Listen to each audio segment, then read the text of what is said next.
끝으로 날씨입니다.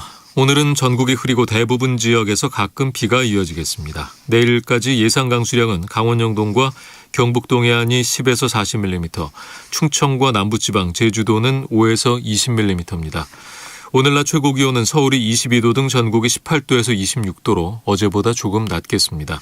토요일인 내일은 전국이 대체로 흐리다 오후부터 맑은 날씨를 되찾겠습니다. 비가 그친 뒤 기온이 많이 내려가 내일 낮에는 서울이 13도 등 전국이 12도에서 20도로 오늘보다 6도 이상 떨어지겠습니다. KBS 제1라디오 5시 뉴스를 마칩니다. KBS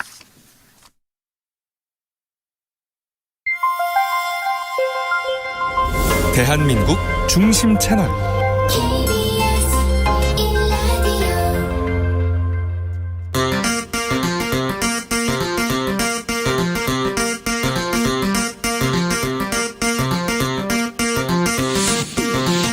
주진우 라이브.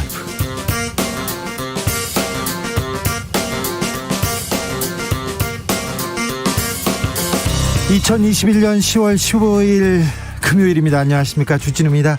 여야 대선 주자인 이재명, 윤석열 후보가 설전을 벌였습니다. 윤석열 전 총장의 정직 2개월은 적법했다는 판결이 나오자 윤 후보가 황당한 판결이다, 항소하겠다고 하자 이재명 후보는 피해자 코스프레다, 후보 사퇴하고 정치 중단하라고 직격했습니다. 한편 윤석열 후보는 김만배 씨 구속영장 기각에 대해서 검찰이 이재명 캠프 서초동 지부냐면서 친정 검찰을 작심 비판했습니다. 정치연구소에서 짚어봅니다.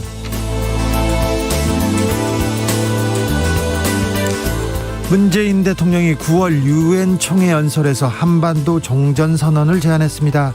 남북미 그리고 남북미 중에 신뢰를 쌓고 대화를 시작하자고 했는데요. 북한이 대화의 여지를 보이면서 종전선언, 제재 완화, 남북 정상회담도 조심스럽게 기대해보게 됩니다. 한반도 평화 시계는 지금 어디쯤 와 있는지 정세현 전 통일부 장관과 짚어보겠습니다.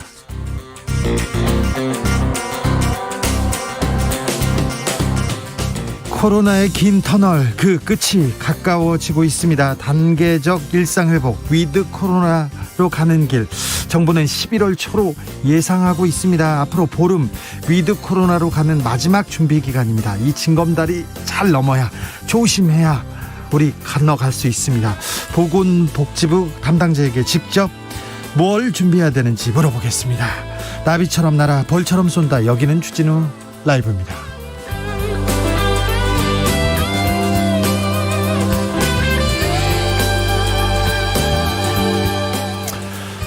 오늘도 자중자애, 겸손하고 진정성 있게 여러분과 함께 하겠습니다. 곳곳에서 가을비 내렸습니다. 주말 한파 특보 예보돼 있습니다. 겨울이 바로 오려나 봐요. 미리 옷 꼭 꺼내놓고 따뜻한 옷 준비해놓고 환절기, 감기 조심해야 됩니다. 대비해야 됩니다. 3931님께서 주진우님, 6개월 넘게 기다려오던 제 차가, 새 차가 오늘 나와서 아이고 축하드립니다. 새 차 타고 싱싱, 네, 안전운전하시고 좋은 추억 많이 만드시길 바랍니다. 다음 주 월요일부터 새로운 거리두기 시작됩니다. 사적 모임 더 많이, 더 늦게까지 가능해진다고 하는데요. 새로운 거리두기 어떻게 바뀌는지 궁금한 거 있으면 보내주십시오. 저희가 보건복지부 담당자한테 직접 물어보겠습니다. 샵 9730, 짧은 문자 50원, 긴 문자는 100원이고요 콩으로 보내시면 무료입니다. 그럼 주진우 라이브 시작하겠습니다.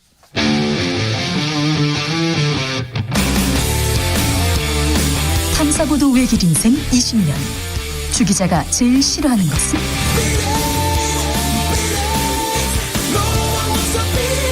이 세상에서 비리와 부리가 사라지는 그날까지. 오늘도 흔들림 없이 주진우 라이브와 함께.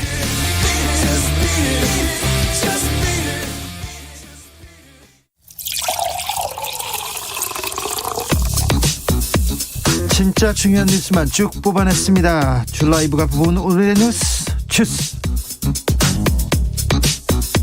정상근 기자, 어서 오세요. 네, 안녕하십니까. 코로나 상황 어떻습니까? 네, 오늘 코로나19 신규 확진자 수가 1,684명이 나왔습니다. 네. 어제보다 250여 명 정도가 줄었고요. 지난주에 비하면요? 네, 지난주에 비하면 500여 명 정도가 줄었습니다. 일주일째 2,000명 이하의 확진자가 나오고 있고 이번 주 들어 한 번도 2,000명 이상의 확진자가 나온 적이 없습니다. 네. 이에 따라 평균 확진자 수도 지난주에 비해서 크게 줄어들 것으로 보입니다. 네. 마지막 사회적 거리두기 조정안 나왔습니다. 네, 조정안은 크게 달라진 것은 없고요. 이 지금의 거리두기 기준이 이달 말까지로 연장이 됩니다. 예. 다만 이 사적 모임 인원 제한이 완화가 됩니다. 4단계인 수도권은 저녁 6시 전후 구분 없이 백신 접종자 4명 이상이 있으면 8명까지 모임이 가능하고요. 예. 이 비수도권은 백신 접종 완료자 6명 이상이 있으면 10명까지 모임이 가능합니다. 아울러 이제까지는 식당과 카페에만 적용돼 오던 이 완화된 사적 모임 인원 기준을 다른 다중이용 시설에도 차별 없이 적용하겠다라고 밝혔습니다. 특히 수능이 다가오면서 4단계 지역의 독서실과 스터디 카페 등의 시설도 운영을 자정까지 허용하기로 했고요. 무관중으로 진행되던 이 실외 스포츠 경기는 이 백신 접종 완료자에 한해서 전체 수용 인원의 30%까지 입장이 가능해집니다. 3045님께서 위드 코로나 무서워요. 이스라엘 그렇게 백신 접종률 높아도 다시 우수수 걸렸잖아요. 어찌 된 건지 돌파 감염 확률 같은데 주진우님이 좀 자세히 설명 부탁드려요 얘기합니다. 2부에 저희가 보건복지부 담당자한테 자세하게 물어보겠습니다. 그거 귀 쫑긋 세워주시면 되겠습니다.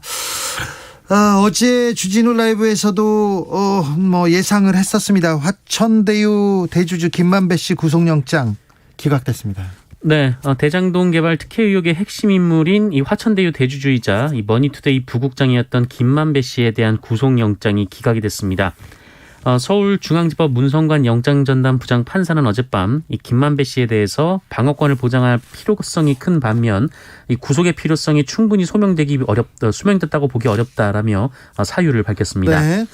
검찰은 김만배 씨가 유동규 전 성남도시개발공사 기획본부장에게 5억 원의 뇌물을 건넸다 이렇게 주장을 했고요. 50억 원도 있었죠. 네, 곽상도 의원 아들에게 건넨 퇴직금 50억 원도 뇌물공여로 봤습니다. 700억 원도 또 있었어요. 그리고 또 횡령도 있었죠. 네, 화천대유로부터 빌린 돈 중에 55억 원에 대해서는 횡령 혐의를 적용했고요. 배임도 있었어요. 네, 성남시에 1,100억 원의 피해를 입혔다라면서 배임 혐의도 적용을 했습니다. 네, 하지만 재판부는 증거가 부족하다라고 봤습니다. 755억 원의 뇌물은 전두환 노태우 대통령한테도 이 정도의 뇌물 액수를 쓰진 않았어요. 그래서 너무 검찰이 요란한 그리고 화려한 영장을 가지고 춤만 추는 거 아닌가 이렇게 계속 지적했는데 그렇게 됐습니다. 수사가 좀 부족했어요. 구속 이후 소명 안 됐다고 얘기하지 않습니까?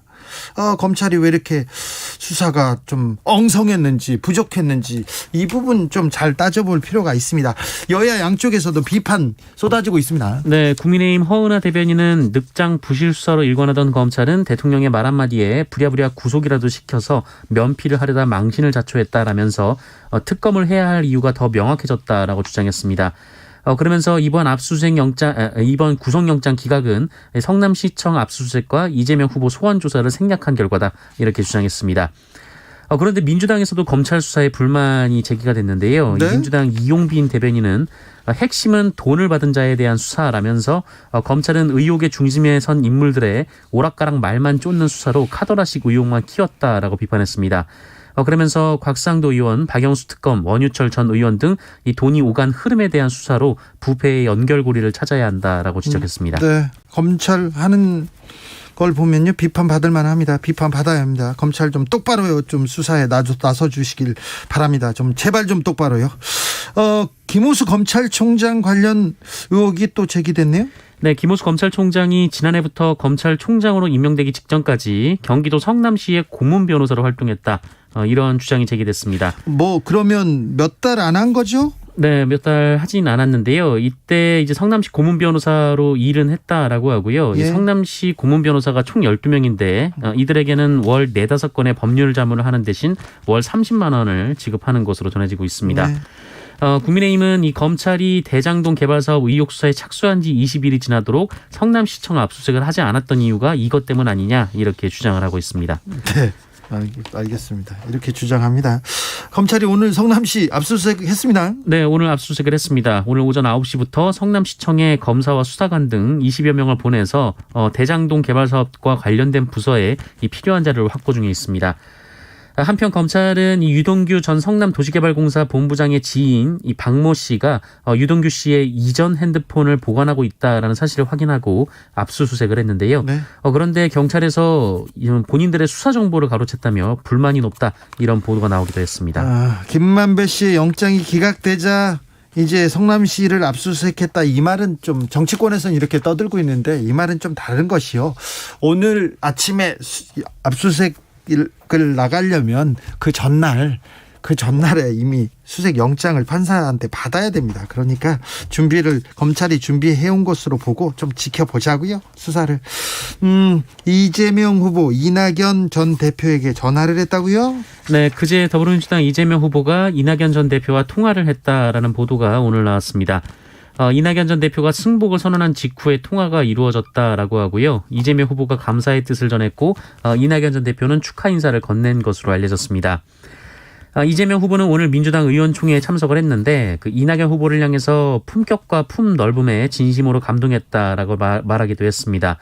아울러 의원총회 연설을 통해서 민주당은 원팀의 전통을 가지고 있다라고 말했고 작은 차이를 넘어 더 큰 힘으로 승리의 길을 향해 나아가겠다라고 밝혔습니다. 네. 한편 송영길 대표는 자신을 향해 비난의 목소리를 높였던 일부 이낙연 후보 지지자들을 향해 일배 같다라는 발언을 했었는데요. 이에 대해서 이낙연 전 대표 캠프 측에서 불쾌하다는 반응을 보이기도 했습니다. 송영길 대표는 이에 대해 부적절했다라며 사과했습니다. 윤석열 총장 징계는 적법했다. 패소한 윤석열 후보가 항소하겠다고요? 네, 항소했습니다. 어제 재판부는 윤석열 후보의 징계 사유 중 이 주요 사건 재판부 사찰 의혹과 채널A 사건 감찰 수사 방해에 대해 징계 사유가 맞다라고 판결을 했는데요. 네. 그러면서 오히려 정직 2개월은 낮은 수준의 징계라면서 면직까지 할 수 있다 이렇게 판결한 바 있습니다. 윤석열 후보 측 윤희석 공보특보는 이에 대해 유감스럽다며 두 차례 가처분 재판을 통해 법무부 징계가 부당하다고 결론이 내려진 걸 1심 재판부가 뒤집었다 이렇게 주장했습니다. 그러면서 반년이 훨씬 넘었고 총장 자리에 있지도 않은데 징계 처분에 대한 판단을 갑자기 하는 이유를 모르겠다라고 했고요. 아니 재판을 윤석열 후보 측에서 걸었지 않습니까? 네, 그래서 윤석열 후보가 네. 소송을 걸었었습니다. 스스로 걸어서 판결이 나온 건데 왜 갑자기 지금 판단을 했는지 모르겠다고요? 네, 그리고 대장동 게이트에 쏠린 국민적 관심을 흐트러뜨리기 위한 의혹도 있다라는 취지로 주장을 하기도 했습니다. 언론에서 일본이 또 한국을 패싱한다 그런 얘기를 계속했어요. 일본 총리가 한국과만 통화를 안 한다고 하는데 곧 통화한다고요? 네, 문재인 대통령과 기시다 후미오 일본 총리가 조만간 통화를 할 것으로 보입니다. 청와대가 오늘 통화 일정을 조율 중이다라고 밝혔는데요. 네. 오늘이든 내일이든 양국이 합의를 하면 통화가 가능할 것이다라고 말했습니다. 한반도의 평화 무드가 좀 조성되는 것 같습니다. 러시아가 종전선언에 대해서 조금 공감대를 형성하는 모양새예요. 네, 러시아 측이 한국 정부의 종전선언 제안을 높이 평가하고 지지한다는 입장을 밝혔다고 방러 중인 노규덕 외교부 한반도 평화교섭본부장이 밝혔습니다. 노규덕 본부장은 이 모스크바에서 현지 시간으로 14일 오후 러시아 측 대표와 회담을 했는데요. 이같이 전했습니다. 한반도에 부는 평화바람, 잠시 후에 정세현 전 통일부 장관하고 자세히 분석해 보겠습니다. 법원이 검찰의 유성 씨 기소가 공소권 남용이라고, 검찰이 잘못한 거라고 판단했습니다. 네, 서울시 공무원 간첩 조작 사건의 피해자인 유우성 씨를 대북 송금 혐의로 기소한 것은 검찰의 공소권 남용이라는 대법원의 판단이 나왔습니다. 네. 유우성 씨는 지난 2013년 간첩 혐의로 기소가 됐는데 항소심 진행 중에 국가정보원의 증거 조작이 드러나면서 2015년 무죄가 확정이 됐습니다. 네. 그리고 이로 인해서 당시 재판에 관여한 검사 3명이 징계를 받았는데요. 네.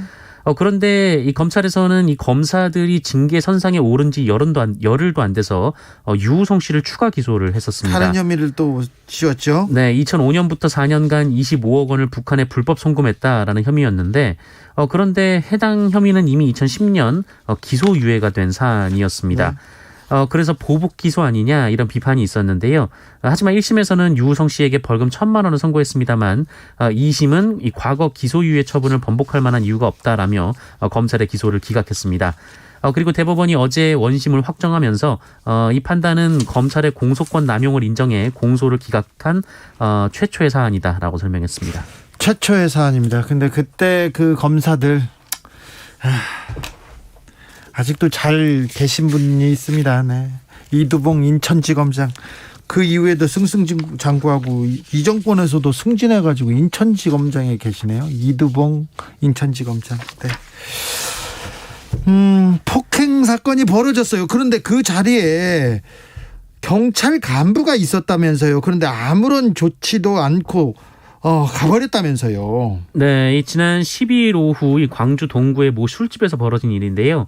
50대 건설업체 대표 A씨가 술자리에 함께하던 이 40대 여성 기업인 B씨의 얼굴 등을 수차례 폭행하는 사건이 벌어졌습니다. CCTV 화면에 보니까 막 때리더라고요. 진짜 폭행을. 네, 그야말로 그런데. 마구잡이 폭행이었는데요. 네? 폭행 신고를 받은 지구대 경찰관이 현장에 출동하고서야 이 상황이 정리가 됐는데 네. 그런데 이 술자리에 현직 경찰 간부가 있었다라고 합니다. 같이 있었던 거예요? 네, 같이 있었다라고 합니다. 네. 술자리에 함께 있었다라고 하고요. 이 광주 동부경찰서 고위 간부였는데 이 경찰 간부는 피해 여성을 돌보지 않았고 신고도 하지 않았고요. 오히려 지구대 경찰이 오기 전에 자리를 떴다고 합니다. 경찰 조사 결과 이 폭행한 남성은 여성이 버릇이 없어서 때렸다라고 진술했다고 하고요. 해당 경찰 간부는 자리가 길어져서 귀가하려던 찰나에 폭행이 벌어졌다라면서 상황이 마무리된 것 같아 귀가했다라고 해명을 했습니다. 말이 안 됩니다. 네, 하지만 광주 경찰은 감찰에 착수한 상황입니다. 자, 이 폭력을 행사한 사람이 버릇이 없어서 그러면 누가 가서 때리면 이 사람은 그럼 제가 맞을 짓 했습니다. 이렇게 얘기하겠습니까? 이게 말이 됩니까? 이 남성 버릇이 없어서 때렸다고요? 당신이 무슨 그렇다고 해서 때릴 자격이 말도 안 되는 소리를 하고 있습니다. 그리고 여기서 그냥 자리를 피한 경찰 이게 말이 됩니까? 감찰 착수했다고요? 네, 감찰 착수했는데 어떻게 처리하는지 이 경찰 간부를 어떻게 처리하는지 주진우 라이브에서 계속 쳐다보고 있다가 계속 물어볼게요. 어떻게 하실 거냐고 경찰에 어떻게 처리했는지 그리고 알려드리겠습니다. 난데없이 경찰에게 밀가루를 이렇게 들이부은 사람이 있었습니다. 네, 경찰서에 무단으로 들어가서 경찰관에게 밀가루를 들이부은 20대 남성이 있었습니다. 경찰서에 들어가가지고 밀가루 그냥 경찰한테 뿌렸다고요? 네, 경찰서도 철도망을 넘어서 들어갔는데요. 네. 지난 6월 새벽에 있었던 일입니다. 이 남성은 유튜브 방송을 하는 남성이었는데 아이고. 이 경찰의 대응 능력을 보겠다며 이 당직 근무 중이던 경찰관에게 달려들어서 밀가루를 쏟아부었습니다. 이 남성은 당시 맨발에 호피무늬 조끼, 속옷만 입고 방송 중이었는데요. 법원이 이 남성에게 1심에서 징역 6개월의 실형을 선고했습니다. 네. 공무집행 방해, 건조물 침입, 공용물건 손상 등의 혐의입니다. 징역 6개월도 가볍다고 생각합니다. 유튜브를 찍으면서 그걸로 돈을 벌겠다고 지금 온갖 일을 벌리고 있는데요. 징역 6개월도 가볍습니다. 네. 엄중하게 처벌해야 유튜버들이 함부로 하는 법을 어기면서까지 돈을 버는 거에 대해서 이렇게 부분에 대해서는 조금 좀 철저하게 수사하고 제대로 좀 판결을 내려야 될 것 같습니다. 공사 현장 타워크레인에서 노동자 2명이 사망했습니다. 네, 경기도 남양주 아파트 공사 현장에서 노동자 2명이 사고로 목숨을 잃었습니다. 어제 오후 1시쯤 이 현장 노동자 A씨 등 2명은 타워크레인을 높이기 위한 작업을 하고 있었는데요. 그런데 이 과정에서 타워크레인을 높이는 철골 부품이 갑자기 떨어졌고 A씨가 부품과 함께 지사고로 추락해서 숨졌습니다. 또 타워크레인 사고입니다. 네, 함께 작업 중이던 동료 B씨도 이 60m 높이에 매달린 채 구조가 됐는데 이 심정지 상태에서 병원으로 옮겨졌고 치료를 받던 도중에 결국 숨졌습니다. 사고가 난 곳 뭐가 잘못된 겁니까? 네, 이 타워 크레인에서 어떤 문제가 있었는지는 지금 현재 경찰이 조사 중에 있는데요. 왜 타워크레인 사고는 이렇게 계속되는 겁니까? 끊이지 않고 있습니다. 지난 2018년부터 지난해까지 3년간 발생한 타워 크레인 사고가 모두 47건입니다. 올해 들어서도 경기도 과천, 의정부, 인천 등에서 이 타워 크레인 관련 안전사고가 잇따랐습니다. 네, 좀 각별히 좀 안전사고 부탁드리겠습니다. 특별히 사장님들 현장에서 노동자들이 죽어가고 있습니다. 그 부분은 생명은 뭘로도 바꿀 수 없지 않습니까? 네, 돈 때문에 안전수칙 안 지키고 안전망 안 만들고 이런 거는 절대 안 됩니다. 이제는 좀 이런 사고로 목숨을 잃는 노동자분들 좀 구해줘야 될 것 같습니다. 주스 정상근 기자 감사합니다. 고맙습니다. 2315님께서 우리나라 검찰과 경찰은 국민을 사랑하지 않아요. 가을 파란 하늘을 닮았으면 합니다. 네, 열심히 국민의 봉사하는 경찰, 검찰 많습니다. 훨씬 많습니다. 일부 아주 좀 몰지각한 사람들의 일탈행위니까요. 다른 사람들은 지금 열심히 일하고 있습니다. 네, 믿습니다. 네. 장현주님께서는요, 일본 전화도 패스하면 속은 시원하겠지만 한국은 대인배니까 너그러운 마음으로 잠시만, 아주 잠시만 통화하세요 얘기합니다. 그렇습니다. 빨리 통화하면 뭐하고 늦게 통화하면 뭐합니까? 패스했다고 자꾸 언론에서 이렇게 부추기고 그러는데 아이, 그럴 일 아닌 것 같아요. 1935님, 의혹이든 배우든 이런 거 나중에 밝히고 일단 돈 받은 걸로 확인된 사람들이라도 제대로 조사합시다. 아, 대장동 얘기인 것 같은데요. 배우고 뭐고 간에 이게 돈의 흐름을 밝히면, 돈이 어디로 갔는지, 누가 먹었는지를 밝히면 이 사건이 이렇게 정리됩니다. 쉽게 정리합니다. 6093님, 실외운동 꼭 좀 풀어달라고 주 기자님께서 높으신 공무원들께 물어봐 주세요. 그리고 공무원은 골프 치시는지도 물어보세요. 이렇게 물어봅니다. 오늘 꼭 물어보겠습니다. 6134님, 진우형, 내일이면 백신 2차 14일 지나네요. 마포에 전 먹으러 진짜 갈 수 있네요. 친정도 전 직책도 없는 양강 후보들, 컴퓨터 이게 무슨 말이죠? 컴퓨터 백신왕님이 그려지는 건 저만 그런가요? 얘기하는데 컴퓨터 백신왕이 뭐 좀 다른 얘기인데 제가 이해를 못하는 건가요? 아무튼 네. 안철수 후보 얘기하시는 것 같아요. 양강 후보들만 얘기만 나오고 있어서, 안철수 후보 그리워지는 건 정말, 안철수 후보 궁금해하는 분들 많습니다. 안철수 후보 어떤 생각을 갖고 있는지 저희가 한번 모시려고 노력하고 있습니다. 알겠습니다. 교통정보센터 다녀오겠습니다. 오수미 씨. 네, 이 시각 교통정보입니다. 역시 금요일답게 고속도로 곳곳으로 정체가 심해져 있는데요. 먼저 중부내륙고속도로 양평 방향으로 문경세제 부근에서는 사고도 있었습니다. 처리는 끝났지만 여파가 남아 정체고요. 더 가서 충주를 지나 여주까지는 교통량이 증가하면서 19km나 밀리고 있습니다. 중부고속도로 정체 중에는 특히 어려운 구간이 하남 방향 일죽부터 모가 사이가 되겠고요. 반대 남이 쪽으로는 진천 일대와 오창에서 남이까지 정체가 심한데 충청권 일대로 빗길이라서 감속과 주의운전도 필요하겠습니다. 경부고속도로 서울 방향 수도권 구간 속도가 떨어져 있습니다. 그래서 안성부터 반포까지 가는데 2시간가량 예상이 되고요. 반대 부산 쪽으로는 천안 일대에서만 15km 막히고 있고 다시 회덕과 동대구, 양산 분기점에서 각각 주춤하고 또 부산요금소에서 도로 끝까지도 속도를 못 내고 있습니다. 지금까지 KBS 교통정보센터였습니다.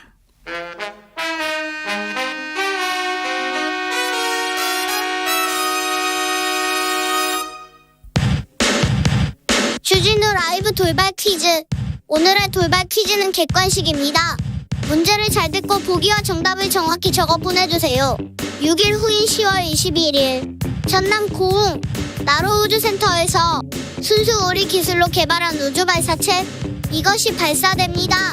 발사에 성공하면 우리나라는 세계에서 7번째로 우주 발사체 기술을 보유한 국가가 되는데요. 순수 우리 기술로 만든 한국형 발사체, 이것의 이름은 무엇일까요? 보기 드릴게요. 보기 1번 호불호, 2번 비보, 3번 누리호. 다시 한번 들려드릴게요. 1번 호불호, 2번 비보, 3번 누리호. 샵9730, 짧은 문자 50원, 긴 문자는 100원입니다. 지금부터 정답 보내주시는 분들 중 추첨을 통해 햄버거 쿠폰 드리겠습니다. 그리고 햄버거 못 받아서 아쉬워하는 분들을 위해 다른 선물도 준비했어요. 주진우 라이브 채팅창 환경을 깨끗하게 맑게 만들어주는 친환경 선풀 달아주시면 추첨해서 에코백 드릴게요. 주진우 라이브 돌발 퀴즈 월요일에 또 만나요.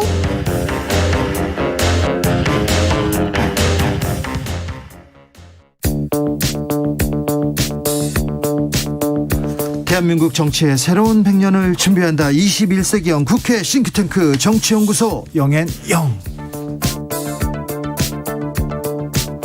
정치권에 보내는 고급진 비대면 정치 컨설팅, 오늘도 뜨겁게 분석해 보겠습니다. 정치는 데이터다, 정치는 과학이다. 박시영 윈지코리아 컨설팅 대표, 어서 오세요. 네, 반갑습니다. 박시영입니다. 정치는 촉이다, 정치는 감이다. 최영일 시사본부 진행자 오셨습니다. 어서 오세요. 안녕하세요. 안녕하세요. 네, 그거 이번 잘 됩니까? 잘 돼요. 잘 돼요. 그래요? 왜냐면은 네. 주진우 기자님도 한번 나와줬어. 네. 이렇게 셀럽이 나온다는 건 뭔가 잘 된다는 거죠. 네. 네, 저한테는 아직 연락이 없던데. 네. 곧 갈 거예요. 네. 점심 시간에 네. 생태탕 먹으면서 하는 방송인가요?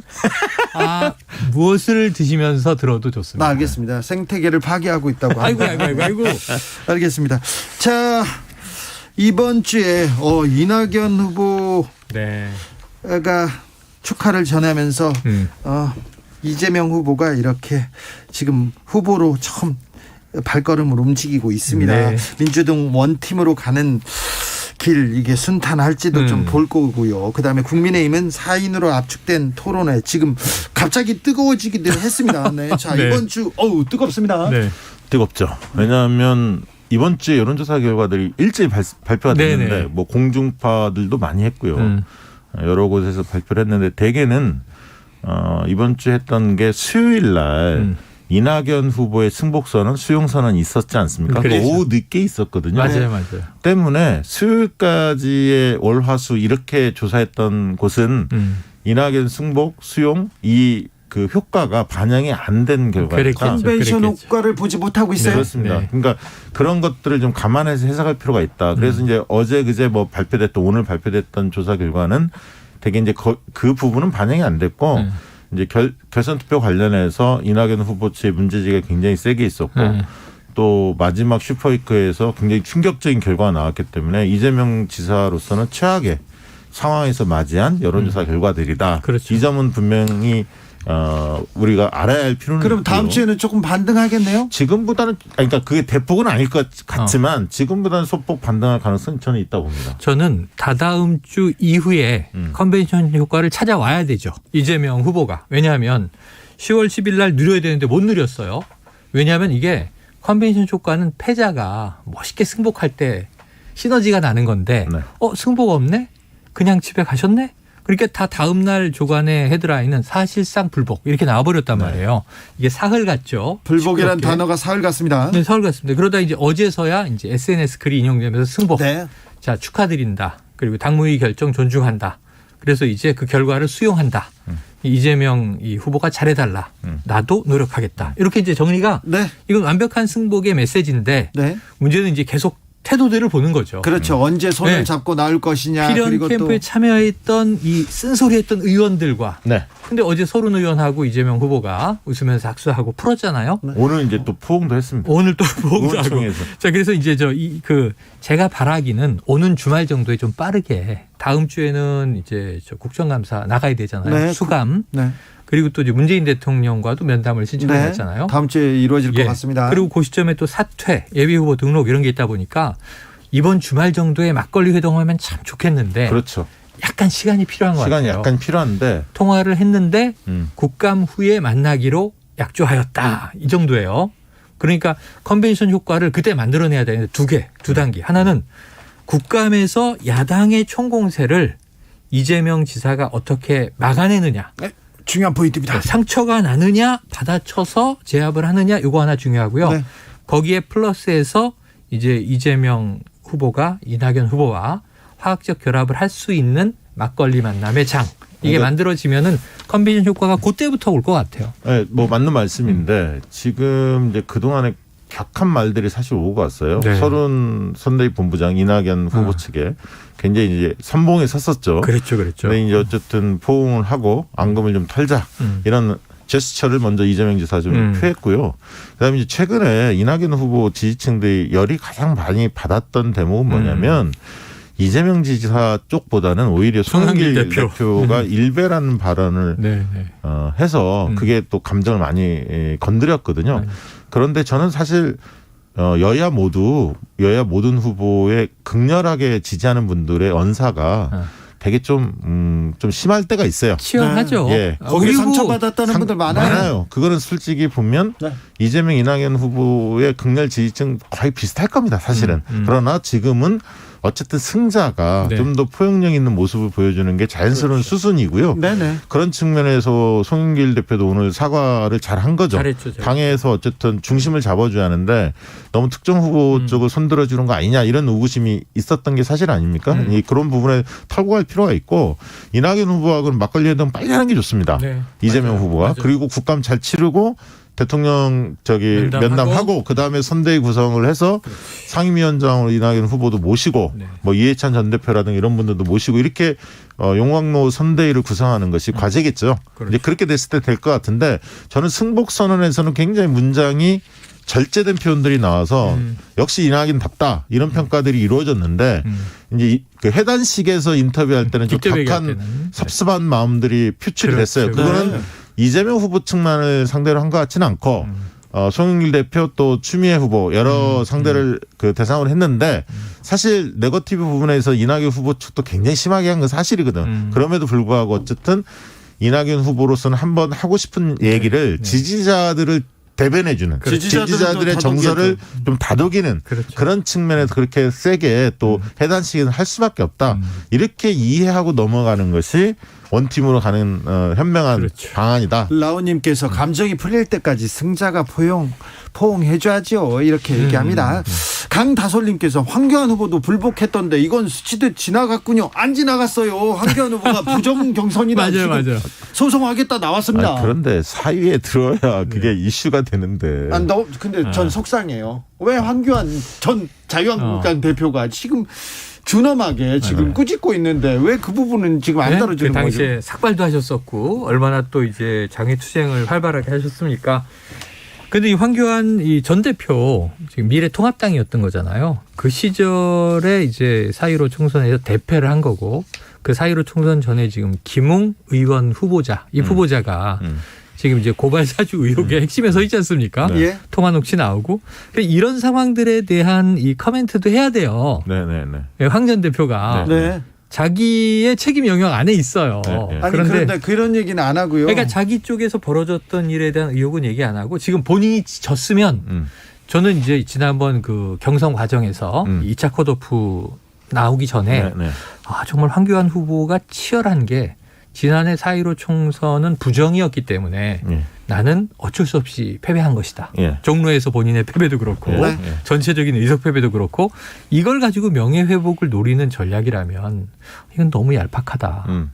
근데 문제는 이번에 경선까지도 또 부정 경선이면 지면 다 부정이래. 아니, 이런 아니요. 이미지가 돼버린다고요. 저기 서울시장, 부산시장 재보궐선거도 그 경선도 부정이라고 그 선거도 부정이라고 재보선도 분명히 부정이다. 아까 제가 이제 여론조사 얘기 잠깐 드렸는데 하나만 또 코멘트 네. 더 할게요. 왜냐하면 오마이뉴스 리얼미터 조사가 네네네. 굉장히 화제가 됐었습니다. 어제 왜냐하면 오늘? 이낙연 후보 지지층의 표심이 네. 이재명 후보 쪽보다는 윤석열 후보, 네. 홍준표 후보 쪽으로 대폭 간다. 엄청나게 수치 얘기하지 간다. 않겠습니까? 숫자 얘기하지 말고. 그런데 네. 엄청나게 그 간다. 조사의 함정은 뭐냐면 제가 이제 개인적인 페북에도 올렸습니다만 그 조사에 이낙연 후보 지지층을 물었을 때는 여야 후보를 모두 막 나오고 이낙연 후보 지지층을 물으면 대개 10% 내에 나오지 않습니까? 네네. 10% 그렇죠, 그렇죠. 초반. 그 층을 대상으로 분석을 그 해야 하는데 10%한테 물어봐야죠. 근데 그게 아니라 아니고. 민주당 후보 적합도 하니까 이재명, 이낙연 이런 식으로 물은 거거든. 그러면 이낙연 후보 지지층의 상당수는 국민의힘 지지층과 무당파가 포함되어 있습니다. 민주당 지지자만 있는 게 아니라 때문에 그 층을 대상으로 분석하면 국민의힘과 무당파들이 당연히 이낙연 후보를 이재명보다는 더 지지한 게 있으니까 표가 당연히 윤석열, 홍준표 쪽에 더 쏠리죠. 양자 대결할 때. 그래서 그렇게 분석을 하면 안 됩니다. 국민의힘 지지층의 바람이 거기에 담겨 있습니다. 그렇습니다. 그렇죠, 맞아요. 여론조사라는 게 수치이기 때문에 수치가 주는 무게감이 있습니다. 이 예를 들면 포털 제목을 딱 떠 있으니까 오늘 하루 종일 보니까 평론가들이 나와서 교수들이 나와서 인용을 하는데 인용 많이 했어요. 제대로 알지도 못하면서 엉터리 인용을 하더라. 이렇게 인용해서는 안 됩니다. 그건 그 엉터리 인용이라고 합니다. 그 수치는 전제로 놓고 자 이렇게 조사가 나오지 않았느냐? 그만큼 이낙연 후보의 지지층들이 이재명 지사에 대해서 반감이 크고 차라리 저 적진으로 넘어갈 것 같은 기세다라고 지금 분석을 하는 거죠. 저희가 아시아경제하고 윈즈코리아가는 그렇게 분석을 했어요.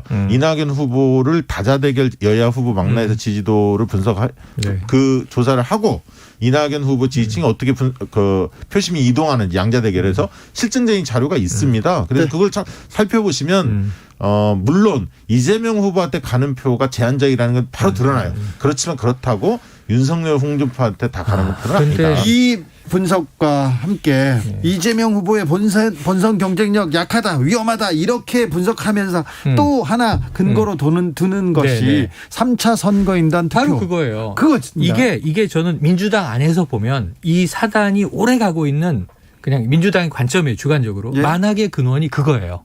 3차 선거인단이 분석도 안 되는 덩어리가 있는데 숫자는 명확하게 62.3대. 네. 어쨌든 28.3 이렇게 해서 더블 스코어 이상 이겼는데 이낙연 후보가 이겼습니다. 이게 이재명 후보였으면 아무 문제가 없죠. 네. 그냥 끝났죠. 10일 날 컨벤션 효과 나고 승복 나오고 다 됐을 거예요. 양쪽 캠프 다 분위기 좋게 해단하고. 근데 이 62대 28에 62가 이낙연이다. 네. 3차 선거인단 24만 표에서 충격적이잖아요. 그러니까 이것 때문에 필연 캠프는 미련이 생긴 거예요. 아니, 그럼요. 이거 어쩔 수 없는 거고. 그리고 그 미련도 당연하죠. 이 숫자를 보고 나서야. 야, 드라이브가 늦게 걸렸다. 이게 2차 경선에서 걸렸으면 우리는 지금쯤 파죽지세일 텐데. 이런 아쉬움이 있는 거고. 그리고 또 하나는 이거 봐라. 이재명 후보에 대한 본선에서의 불안감이 끄트머리에 나타나지 않았느냐. 이거 그냥 놔둘래? 이런 또 심리가 있는 거죠. 하지만 이제 결국은 그것은 이 누구도 명쾌하게 분석하지 않은 상태에서 넘어가게 된 거지. 더 이상 제로라는 필요는 없지만 네. 당시에 그럼 여론조사 자체가 당시 여러 여론조사를 했을 때 이재명과 이낙연 여론조사를 했을 때 3차 슈퍼히커 같은 현상이 민주당 지지층이나 아니면 전 국민을 대상으로 국민의힘 지지층까지 포함해서 그런 현상이 있었냐? 아니거든요. 하나도 없었죠. 심지어 단 한 번도 없었죠. 그 당시 똑같이 조사를 한 경기 서울 당원조사에서는 또 반대 달랐죠. 결과였지 않습니까? 그래서 그걸 민심의 반영이다 이렇게 주장하는 것은 여론조사를 전문으로 하는 제 입장에서는 정확한 표현은 아니다. 분명히 이야기를 드리고 싶고요. 다만 3차 슈퍼히커가 서울에서 열렸고 서울 권리당원 표도 깠지만 서울에서 열렸다는 것 때문에 국민들은 어떻게 받아들였냐면 서울 민심이 그래? 그렇죠. 이렇게 그렇죠. 받아들여요. 맞아요. 그래서 서울 민심은 이재명한테 안 좋구나. 이낙연 쪽이구나. 때문에 그 뒤로 조사한 거를 보면 서울 쪽에서 이재명 후보가 훅 빠집니다. 지지도가. 네. 지금 윤석열, 홍준표하고 가상대결 붙였을 때. 그건 오히려 이제 그 심리가 영향을 역으로 준 역으로 거죠. 준 거예요. 맞아요. 서울 시민들이 마치 그렇게 생각하는 맞아요. 것이냐. 이렇게 잘못 받아들인 거죠. 김정우님께서 황교안 대표 그때 주진우 라이브 인터뷰 때는 원팀 하시더니 왜 그러십니까 얘기하는데 이분은 부정 경선에 대해서는 조금 뜻을 굽히지 않을 것 같습니다. 네, 그럴 것 같습니다. 입장이 어떻게 바뀌는지 저희가 또 전해드리겠습니다.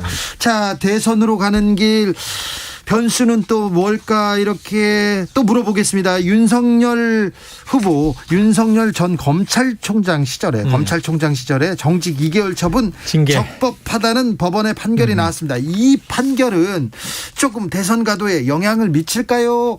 최영일 평론가. 저는 크게 영향을 미치죠. 크게 영향을 미치는데 이게 영향이 계속 나타날 거예요. 왜냐하면 항소할 거 아니에요. 네. 1심에 불복하는데 지금 보통은 이렇게 얘기해요. 민주당 사람들도 김경수 전 지사가 지사직을 잃고 계속 이제 1심, 2심 그리고 마지막까지 패소할 때도 자, 법원의 판결을 존중한다. 하지만 지금 이제 내 입장에서는 진실이 반영되지 않았다. 진실은 드러날 것이다. 이런 이야기를 하거든요. 네. 근데 윤석열 전 검찰총장이니까 검찰총장이면 사법법 쪽의 한 축이지 않습니까? 근데 이분이 무슨 얘기를 하냐면 황당하다. 황당하다는 게 이제 첫 번째 답이에요. 보통 변호인도 이렇게 얘기를 하진 않아요. 이게 황당하다는 얘기가 나중에 나올 수는 있어요. 저 법원의 판단이니까 존중하지만 근데 법원은 재판부는 어떤 정도 얘기를 했냐면 절차적인 문제를 끊임없이 제기했던 걸 지난해 말에 저희가 봤어요. 위원회 구성이 잘못됐다. 이제 인원이 안 된다. 이 사람은 투표에 참여하면 안 된다. 계속 문제 제기를 했고 가처분까지는 받아들여졌는데 네. 본안 소송을 보니까 재판부는 절차적으로도 문제가 없다. 내용상으로는 징계가 약했다. 보통 재판부가 적법했다 끝 이렇게 하면 되거든요. 면직 이상이. 예. 그런데 재판부가 왜 면직까지 가능한데 이 징계 정직 2개월은 하한에도 미치지 못하는 이런 표현을 썼다는 건 이건 좀 충격 받아야 되는 일이거든요. 그만큼 그 중한 엄중한 징계 사유였다. 저는 쉽게 얘기하면 영향이 왜 있냐면 조국 흑서의 저자 중에 한 명이 서민 교수입니다. 서민 교수가 충격이라고 했죠. 그러니까 추미애 전 장관한테 사과한다. 잘못 본인이 굉장히 추 장관을 공격하지 않았습니까? 사과한다.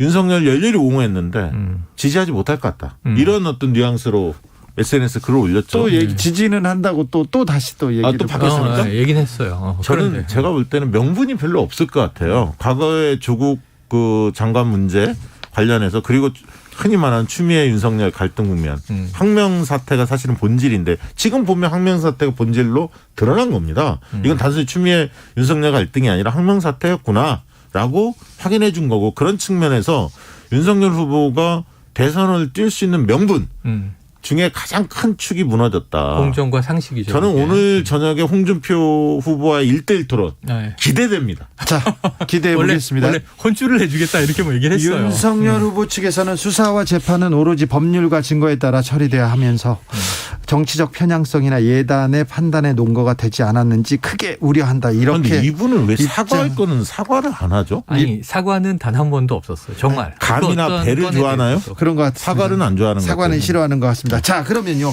대장동 관련해서 김만배 씨 하천대유 대주주 네. 구속영장이 기각됐습니다. 네.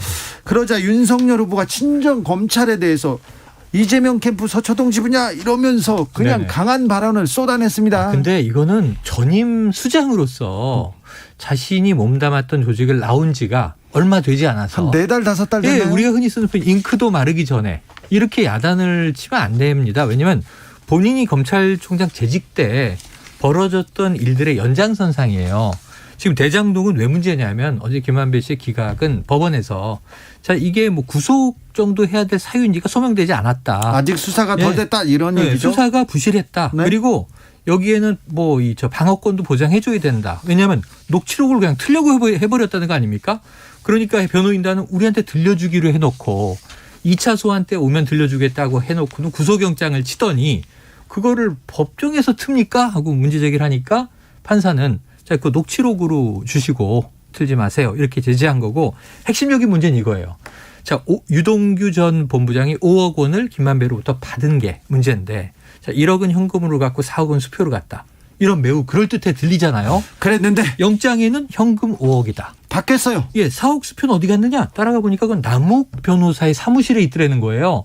그럼 지금 검찰 수사가 중구난방이잖아요. 여기서 질문. 네. 남욱이 인터뷰를 했잖아요. 그렇죠. JTBC 이런 통에 4억에 대해서는 얘기가 없어요. 얘기가 없어요.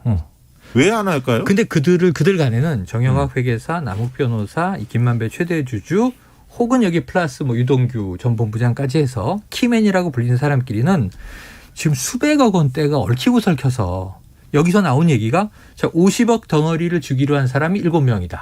남욱 변호사 얘기도. 그래서 이게 350억 규모의 로비 자금인데 이게 일명 50억 약속 클럽이다. 이렇게 이제 꽤 네. 맞춰진 건데 네. 검찰이 지금 제일 잘못하고 있는 건 자금 흐름을 추적하지 않아요. 그렇죠. 정영학 녹취록만 따라가고 있어요. 그리고 곽상도 씨를 그 소환 조사를 아직 조사도 안 안 했고요. 했어요. 수사도 안 했고요. 그렇지. 그 아들도 그렇고. 그리고 최초의 돈을 대준 회사가 있지 않습니까? 400억. 전주. 그 회사 관련된 수사를 했다는 소식도 아직 안 들리고요. 없어요. SK에 대한 수사도 돈의 흐름에 대해서는 예. 그러니까 한번 생각을 해보세요. 지금 김만배의 혐의가 크게 3개인데 뇌물, 배임, 횡령. 근데 이제 배임 횡령은 나중에 입증할 문제이고. 그리고 또 한 가지. 정영학 회계사의 녹취록에 네. 정치인들 명단이 몇 명 더 있다는 얘기도 더 있다는 얘기가 나오고 보도된 바 있습니다. 있습니다. 그런데 그런 정치인들도 소환했다는 공개 안 됐죠. 예, 내용이 없죠. 아직은 한번 들리지 이제 않습니다. 국민의힘의 박수영 의원이 50억 약속 클럽 명단을 한번 오픈했는데 네. 그 중에 한 명은 지금 홍모 씨로 돼 있고 네. 아직 실명은 안 나오고 있잖아요. 네. 그 외에 추가적인 정치인이 더 있다는 보도가 있었는데 네. 그 이름은 아직 공개되지 않았고 핵심적인 문제는 이거 그 사람들을 곽상도 의원 아들 퇴직금 50억을 이번에 김만배 구속 내용에 혐의에 네. 뇌물로 넣었어요. 네. 근데 뇌물을 받은 자들을 조사를 안 했어. 이상하잖아요. 이게 지금 그래서 그 야당 쪽에서는 특검 가야 한다. 어제 이제 김만배 기각 관련해서. 네네. 근데 이제 특검 주장도 그런 면에서는 그럴싸 보이는데 검찰이 그런 오명을 벗으려면 네. 전방위적으로 좀 수사를 해야 하는데 네. 제대로 하고 있는지 좀 의문이 듭니다. 사실 대장동에 너무 많은 전직 검사들이 나와요. 맞아요. 검사 시절에 또 활동했던 사람도 있고요. 맞아요. 그래서 검찰에서 더 명확하게 더 좀 철저하게 조사를 해야 되는데 아니 그리고 좀 부족합니다. 최순실 변호인 이경재 씨도 초반에는 이름이 있었잖아요. 이경재 변호사 고문인 거예요? 예, 화천대유 고문이에요. 왜 이경재 변호사가 여기서 이름이 나오지? 네. 이 부분에 대해서도 검찰이 명확하게 좀 밝혀줘야 그렇죠. 되는데 그게 2015년 즈음이면 네. 박근혜 정부 가장 초기였었습니다. 초기였었는데 네. 그럼 여러 가지 좀 궁금증이 많을 법한데 검찰이 그 부분 관련해서는 이상하게 속도를 내지 않고 김종상님께서 있습니다. 자금 흐름을 쫓아가면 검찰 쪽 인사가 나오는 거 아닙니까? 그래서 지금 자금이 어디로 갔는지 모르쇠로 그냥 녹취록만 수사 의지가 없습니다 얘기하는데 자금의 흐름을 밝혀야 되는데 아직 수사가 미진합니다. 이번에 정말 실망했다는 사람들 많은데 검찰의 위상을 바로 세우는 계기로 만들도록 좀 그래야겠죠. 철저히 수사를 문제 해야 될 있어요. 것 같습니다. 자, 오늘 저녁에 네. 국민의힘 토론에 다 기대하는 사람들이 있습니다. 마스토론 1대1 토론입니까? 빅매치. 네. 토론인데요. 네. 자, 예를 들면 제가 윤석열 후보면 네. 3명의 맞상대와 각각 1대1로 토론을 이제 하는데 오늘 첫 상대가 홍준표 후보예요. 네. 하필. 네. 그럼 그다음에 이제 유승민 후보, 원희룡 후보 하겠죠. 내가 봐주려고 했는데 안 되겠다. 자, 그러니까 이게 문제는 뭐냐면 네. 아니 나 같은 월급쟁이로 그냥 이제 정말 청렴한 검사로 살다가 핍박을 받는 나를 당에 들어와서 대선 후보 하면 도와주겠다 그래서 왔더니 핍박을 살짝 의혹으로 바꾸고 나를 때리더라 당내에서. 네. 그 이유로 이런 당은 해체돼야 마땅하다. 네. 정신머리가 없는 이런 당은 해체돼야 마땅하다 하니까 그 얘기를 들은 이제 다른 후보들이 아니 정치 생활 지금 이제 입당해서 4개월째 되는데 얼마나 했다고 당 해체를 운운하느냐? 내가 오히려 버르장머리를 고쳐주겠다. 맞짱 토론에서 혼쭐 내주겠다. 이렇게 얘기한 게 홍준표 후보거든요. 오늘 그 시간이에요. 아 그러면 오늘 그 최영일 평론가는 네. 공격과 수비로 따지면 공격을 윤석열 후보가 닥치고 공격할까 이렇게 윤석열 예상합니까? 후보도 요즘의 분위기로 보면 화도 많이 내고 나한테 왜 이러느냐. 그리고 역공도 해요. 네. 근데 내용도 중요하지만 이 토론을 하는 말을 하는 태도 그 중요하죠. 중요하지 않습니까? 논리. 그러니까 화를 다스리는 법 이 부분에 좀 신경 써야 돼요. 흥분하면 말 실수하지 맞아요. 근데 않습니까? 만약에 수비적인 위치로 그 포지셔닝을 잡았다면 자세를 신경을 쓸 텐데 그렇지. 공격적인 뭔가 포지션으로 전환을 하겠다. 흥분하죠. 그러면 흥분할 수밖에 없습니다. 흥분할 수밖에. 그래서 오늘 예. 굉장히 위험한 건 윤석열 후보가 방어를 해도 방어라는 게 결국은 왜 나한테 그런 식으로 이야기를 하느냐라고 화를 내는 식으로 받아치거나 아니면은 상대를 또 받아치는데 이런 게 있어요. 홍준표 후보한테 역술 얘기 처음에 들어올 때 이거 한참 전입니다. 그러니까 아니 저 홍준표 후보도 빨간색 좋아하고 빨간 속옷까지 이제 얘기하고 그리고 개명도 하고 역술인이 이름 바꿔준 거 아니냐. 그러니까 홍준표 후보가 바로 당신 부인도 개명하지 않았어? 이런 얘기를 하는 거거든요. 이렇게 되면 서로 에스컬레이션이 되면서 아웃 오브 컨트롤 통제불능이 되는 거거든요. 홍준표 후보가 오늘 그 얘기를 들고 나올 것 같아. 본선 경쟁력을 세게 얘기할 거야. 최근에 여론조사에서 이재명과 가상 대결에서 윤석열 후보보다는 홍준표 후보가 우위를 보였죠. 경쟁력이 있다는 조사 우위를 결과가 보였어요. 제법 나왔거든요. 그 지점을 가지고 집요하게 물을 거고. 범야권 후보에서도 홍준표 후보가 1위고, 요즘에 1위를 하고 있죠. 다만 이제 당 지지층에서 여전히 밀립니다. 사실 홍준표 후보로서는 오늘 토론에서 당신도 얻어야 돼. 승기를 잡아야 돼. 윤석열 후보가 본선 나오면 이재명 못 이깁니다. 그렇죠. 제가 나서야 합니다. 그렇지. 라는 것을 조목조목 조목조목. 당 핵심 지지층한테 어필하는 그게 만약에 실패로 돌아가면 네. 윤석열 후보가 그래도 유리한 환경입니다. 당 지지층에서 우위를 점하고 그렇죠. 있기 때문에. 네, 오늘만 산다님께서 세종대왕이 제목이. 그토록 경연을 중시했는지 네. 왜 알겠다고 얘기하는데 그런데 네. 계속해서 윤석열 후보에 대한 악재들 쏟아지고 있고 무속 공방 계속되고 있는데도 그렇죠. 불구하고 지지율이 안 흔들립니다. 오선 중진 TK 핵심 주호영 의원 윤석열 캠프 선대위원장으로 가기로 했어요. 윤석열 아니 잠깐만 지지율이 안 흔들린다는 얘기는 조금 그런 어폐가 있어요. 근데 다만 최근에 이재명 지사가 이 결선 투표 이런 문제 관련해서 지지율이 좀 빠지다 보니까 약간 그 윤석열 후보도 플러스되는 소폭 증가도 있고 전체적으로 크게 흔들리지 않는다는 느낌이 들지만 큰 흐름으로 보면 분명히 하락세가 맞아요. 하락세입니까? 네. 저는 지금 가는 비가 계속 내려서 어쩌는 줄 모르고 있었는데 네. 이제는 비가 굵어지고 있는 거예요. 아까 얘기한 징계가 적법하다 이런 거 남아있는 거 보시면 장모 항소심 가고 있는 게 있고요. 네. 또 하나는 지금 배우자 김건희 씨 도이치모터스 조작 사건 왜 소환 안 하느냐. 이 부분 굉장히 큰 변수가 될 것 치명적이에요. 같습니다. 네. 지금 왜냐하면 그 다음에 본선 주자가 되면 지금은 안 보이지만 배우자는 영부인 후보란 말이에요. 그럼 우리가 또 주목을 하게 돼 있거든요. 아니, 홍준표 후보도 좀 네. 비판하세요. 왜 윤석열 후보만 때리십니까? 윤석열 뭐 후보가 유감 있습니까? 때리는 게 아니라 악재가 많다. 네. 여러 가지가. 네. 홍준표 후보도 요즘 뭐 몇 가지 악재가 나오긴 해요. 네. 본선에 올라가면 또 다른 이제 언론 검증이 있을 텐데 지금 남아 있는 여기는 지금 4인의 후보 중에 한 명이 본선에 11월 5일 날 올라가게 되니까 여기서 보면 윤석열 후보가 1위인데 상당히 위험한데 방어는 자기를 교정하는 것부터 시작해요. 근데 저는 지금의 홍준표 후보의 지지율도 착시 현상이 꽤 있다. 왜냐하면 안심할 수는 지금 없다. 민주당이 이런 쪽은 윤석열 때리기만 하고 있거든요. 근데 홍준표 후보는 과거에 실수했던 실책을 범했던 일들이 굉장히 많아요. 그게 소급해서 얼마든지 본선에 나올 수 있습니다. 네네. 자, 그럼 여기서 네. 두 분께서는 오랜만에 내기인가요? 두 분께서는 홍준표 후보가 윤석열 후보를 따라잡을 것이라고 예상했었는데 네네. 지금도 그 예상은 유효합니까? 네, 최을 유효합니다. 저는 따라잡았다고 생각하는데 여기서 한 가지 함정이 있어요. 네. 왜냐하면 마지막 본선 주자를 뽑는 투표 방식이 네. 당심 50, 민심 50이에요. 저는 변수는 민주당이 전략을 어떻게 세우냐의 문제에 있다는 겁니다. 거꾸로. 무슨 얘기냐면 민심 아까 50%를 반영하지 네네네. 않습니까? 민주당 지지자들도 거의 포함되어 있거든요. 그렇죠. 근데 지금까지 민주당은 윤석열을 중심으로 때렸습니다. 홍준표를 때리지 않았습니다. 맞아요. 주판을 튀겨볼 겁니다. 네. 누가 유리할지 네. 민주당 입장에서 그 부분 때문에 아직은 우리가 누가 이긴다 네. 단정할 수는 없다. 네, 그렇죠. 그러니까 저는 따라잡았다. 따라잡았다고 둘 보십니까? 다 이제 네. 막상막하예요.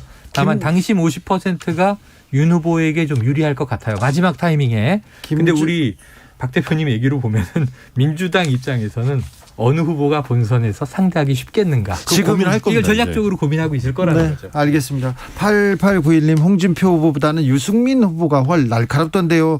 홍 후보 공격에 뼈가 있을까요? 얘기하는데 네. 오늘은 뼈가 있을 거예요, 분명히. 네, 있습니다. 확실히 날카로울 것으로 보입니다. 넘어가면 유승민 후보랑 어차피 또 부딪히니까. 네, 7617님 오늘 토론 끝나고 어쨌든 제일 바쁠 사람은 김병민 대변인입니다. 그렇습니다. 대변인으로 맞네요. 유일하게 살아남았고요. 윤석열 후보가 얘기를 하면 해설이 좀 필요하지 않습니까? 자, 정치연구소 영앤영 최영일 박시영 최영일 오늘도 감사했습니다. 네, 고맙습니다. 고맙습니다. 네, 저는 6시에 2부에서 다시 돌아오겠습니다.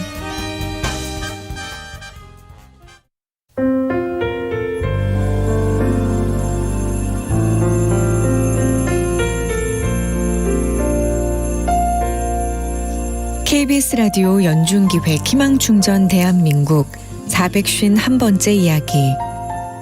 안녕하세요. 아나운서 이현주입니다. 1급 시각장애인으로 앞이 거의 보이지 않는 세미 엄마는 세미의 앞날이 걱정입니다.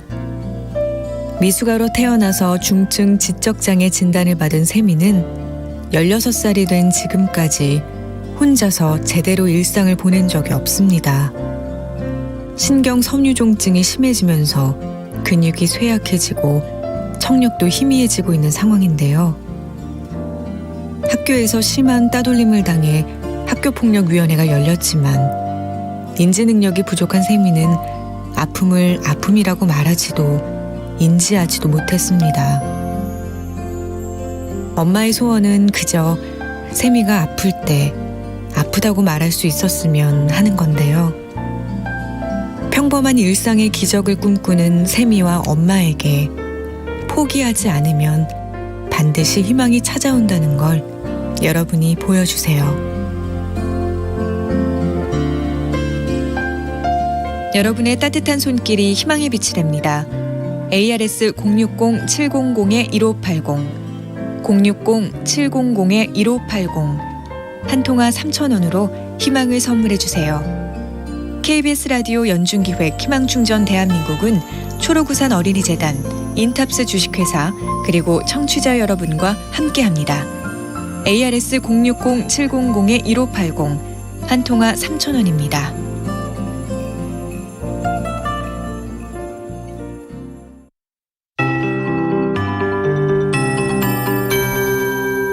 KBS 58분 날씨. 지금 기압골 때문에 비가 내리는 곳이 많습니다. 내일 오전이나 오후까지는 좀 더 이 비가 이어질 것으로 보이고요. 기압골이 물러나고 나면 중국 북부 쪽에 차가운 대륙 고기압이 확장을 하면서 기온은 곤두박질치고 바람은 거세게 불 것으로 예상됩니다.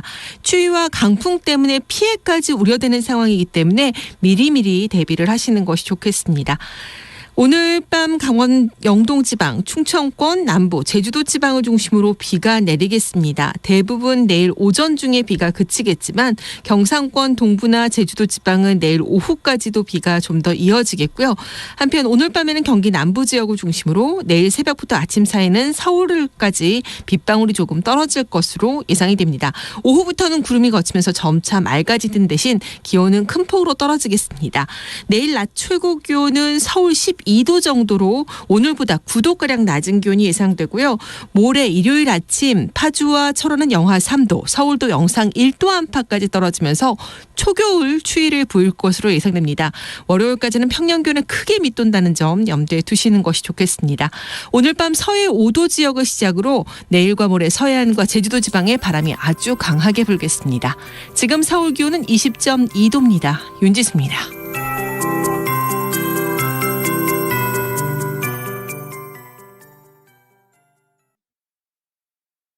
정성을 다하는 국민의 방송 KBS가 6시를 알려드립니다.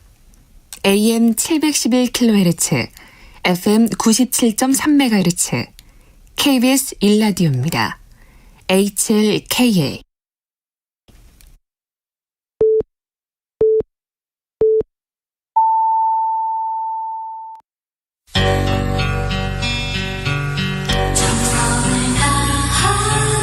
정성을 다하는 국민의 방송 KBS 주진우 라이브. 그냥 그렇다고요. 주진우 라이브 2부 시작했습니다. 2부에 합류하신 분들 계시죠? 네, 어서 오십시오. 잘 오셨습니다. 7시까지 함께해 주십시오. 라디오 정보센터 먼저 다녀오겠습니다. 정한나 씨. 단계적 일상회복, 이른바 위드 코로나로 가기 전 마지막 사회적 거리두기가 내일부터 2주간 적용됩니다. 중앙재난안전대책본부는 내일 0시부터 31일 24시까지 현행 수도권 4단계, 비수도권 3단계를 유지하면서 접종 완료자를 중심으로 일부 모임 제한을 완화한다고 밝혔습니다.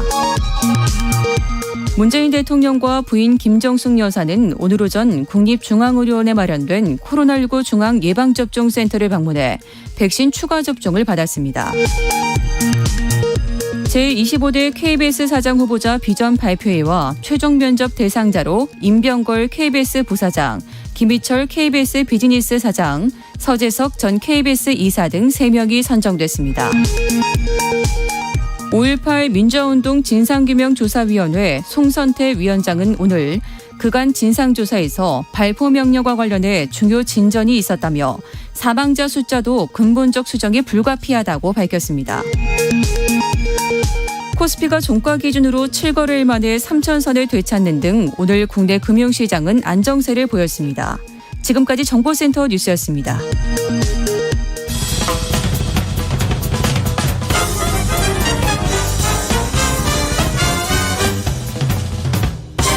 훅 인터뷰. 모두를 위한, 모두를 향한, 모두의 궁금증 훅 인터뷰. 사회적 거리두기가 지금 상태로 2주일 더 연장됐습니다. 다만 사적 모임은 확대돼서 더 많이, 더 늦게까지 모일 수 있다는데요. 그럼 결혼식은요, 교회는요, 스포츠 경기는요, 궁금증들 많습니다. 백신 접종자들한테 혜택 있다는데 뭔지 좀 자세히 알아보겠습니다. 보건복지부 박향 방역 총괄 반장, 안녕하세요. 네, 안녕하십니까. 네, 박향입니다. 방역 조치가 완화됐습니다. 더 많이 모일 수 있다는데요. 어떤 부분이 고려됐습니까?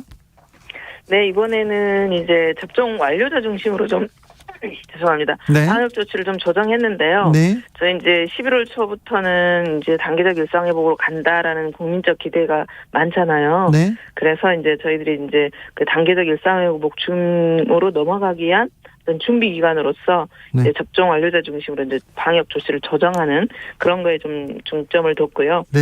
주로 이제 생활 쪽 일상 많이 이용하는 시설 그거 네. 중심으로 저희들이 조치를 좀 완화를 했습니다. 노래방, PC방, 헬스장 이거 조금 기준 완화된다고 하는데 2506님께서 헬스장 샤워 시설 이용 가능해집니까? 물어봅니다. 네네 이제 그거는 가능합니다. 아 그래요. 다행입니다. 네.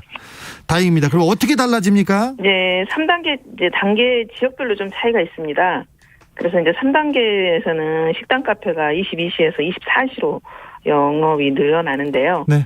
이제 특히 4단계 같은 경우에는 이제 도서관, 독서실, 네. 그다음에 스터디 카페, 네. 공연장, 영화관 등까지도 24시까지 완화됩니다.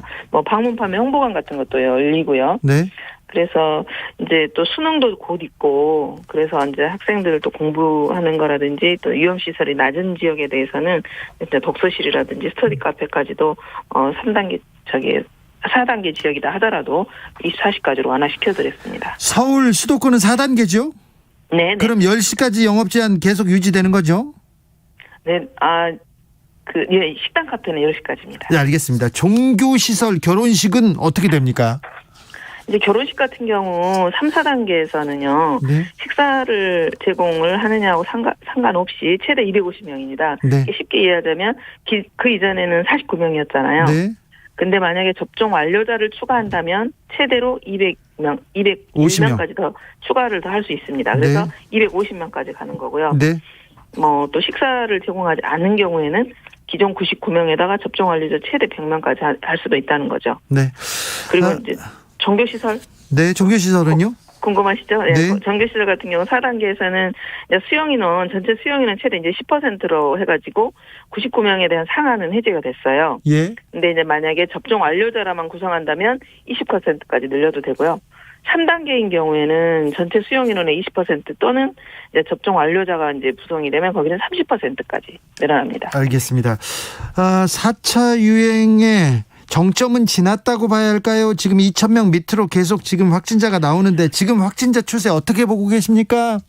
지금 최근에는 지금 상당히 좀 안정세를 보이고 있죠. 예. 그런데 저희들이 이제 이동량을 계속 체크를 하고 있거든요. 네. 근데 이제 최근 봐보니까 활동량은 여전히 좀 증가세예요. 네. 그래서 확진자 숫자는 비교적 안정세지만 아직도 활동량 증가도 있고 지난번에 이제 가을이기도 하고요. 여행철이라서 네. 또 지난 연휴 영향도 있기 때문에 위험은 좀 상존하고 있다. 저희들이 생각하고 향후 지금 추이를 좀 보고 있습니다. 백신 접종은 지금 계획대로 착착 진행되고 있습니까? 네네. 지금 현재 1차 접종은 78.4% 정도고요.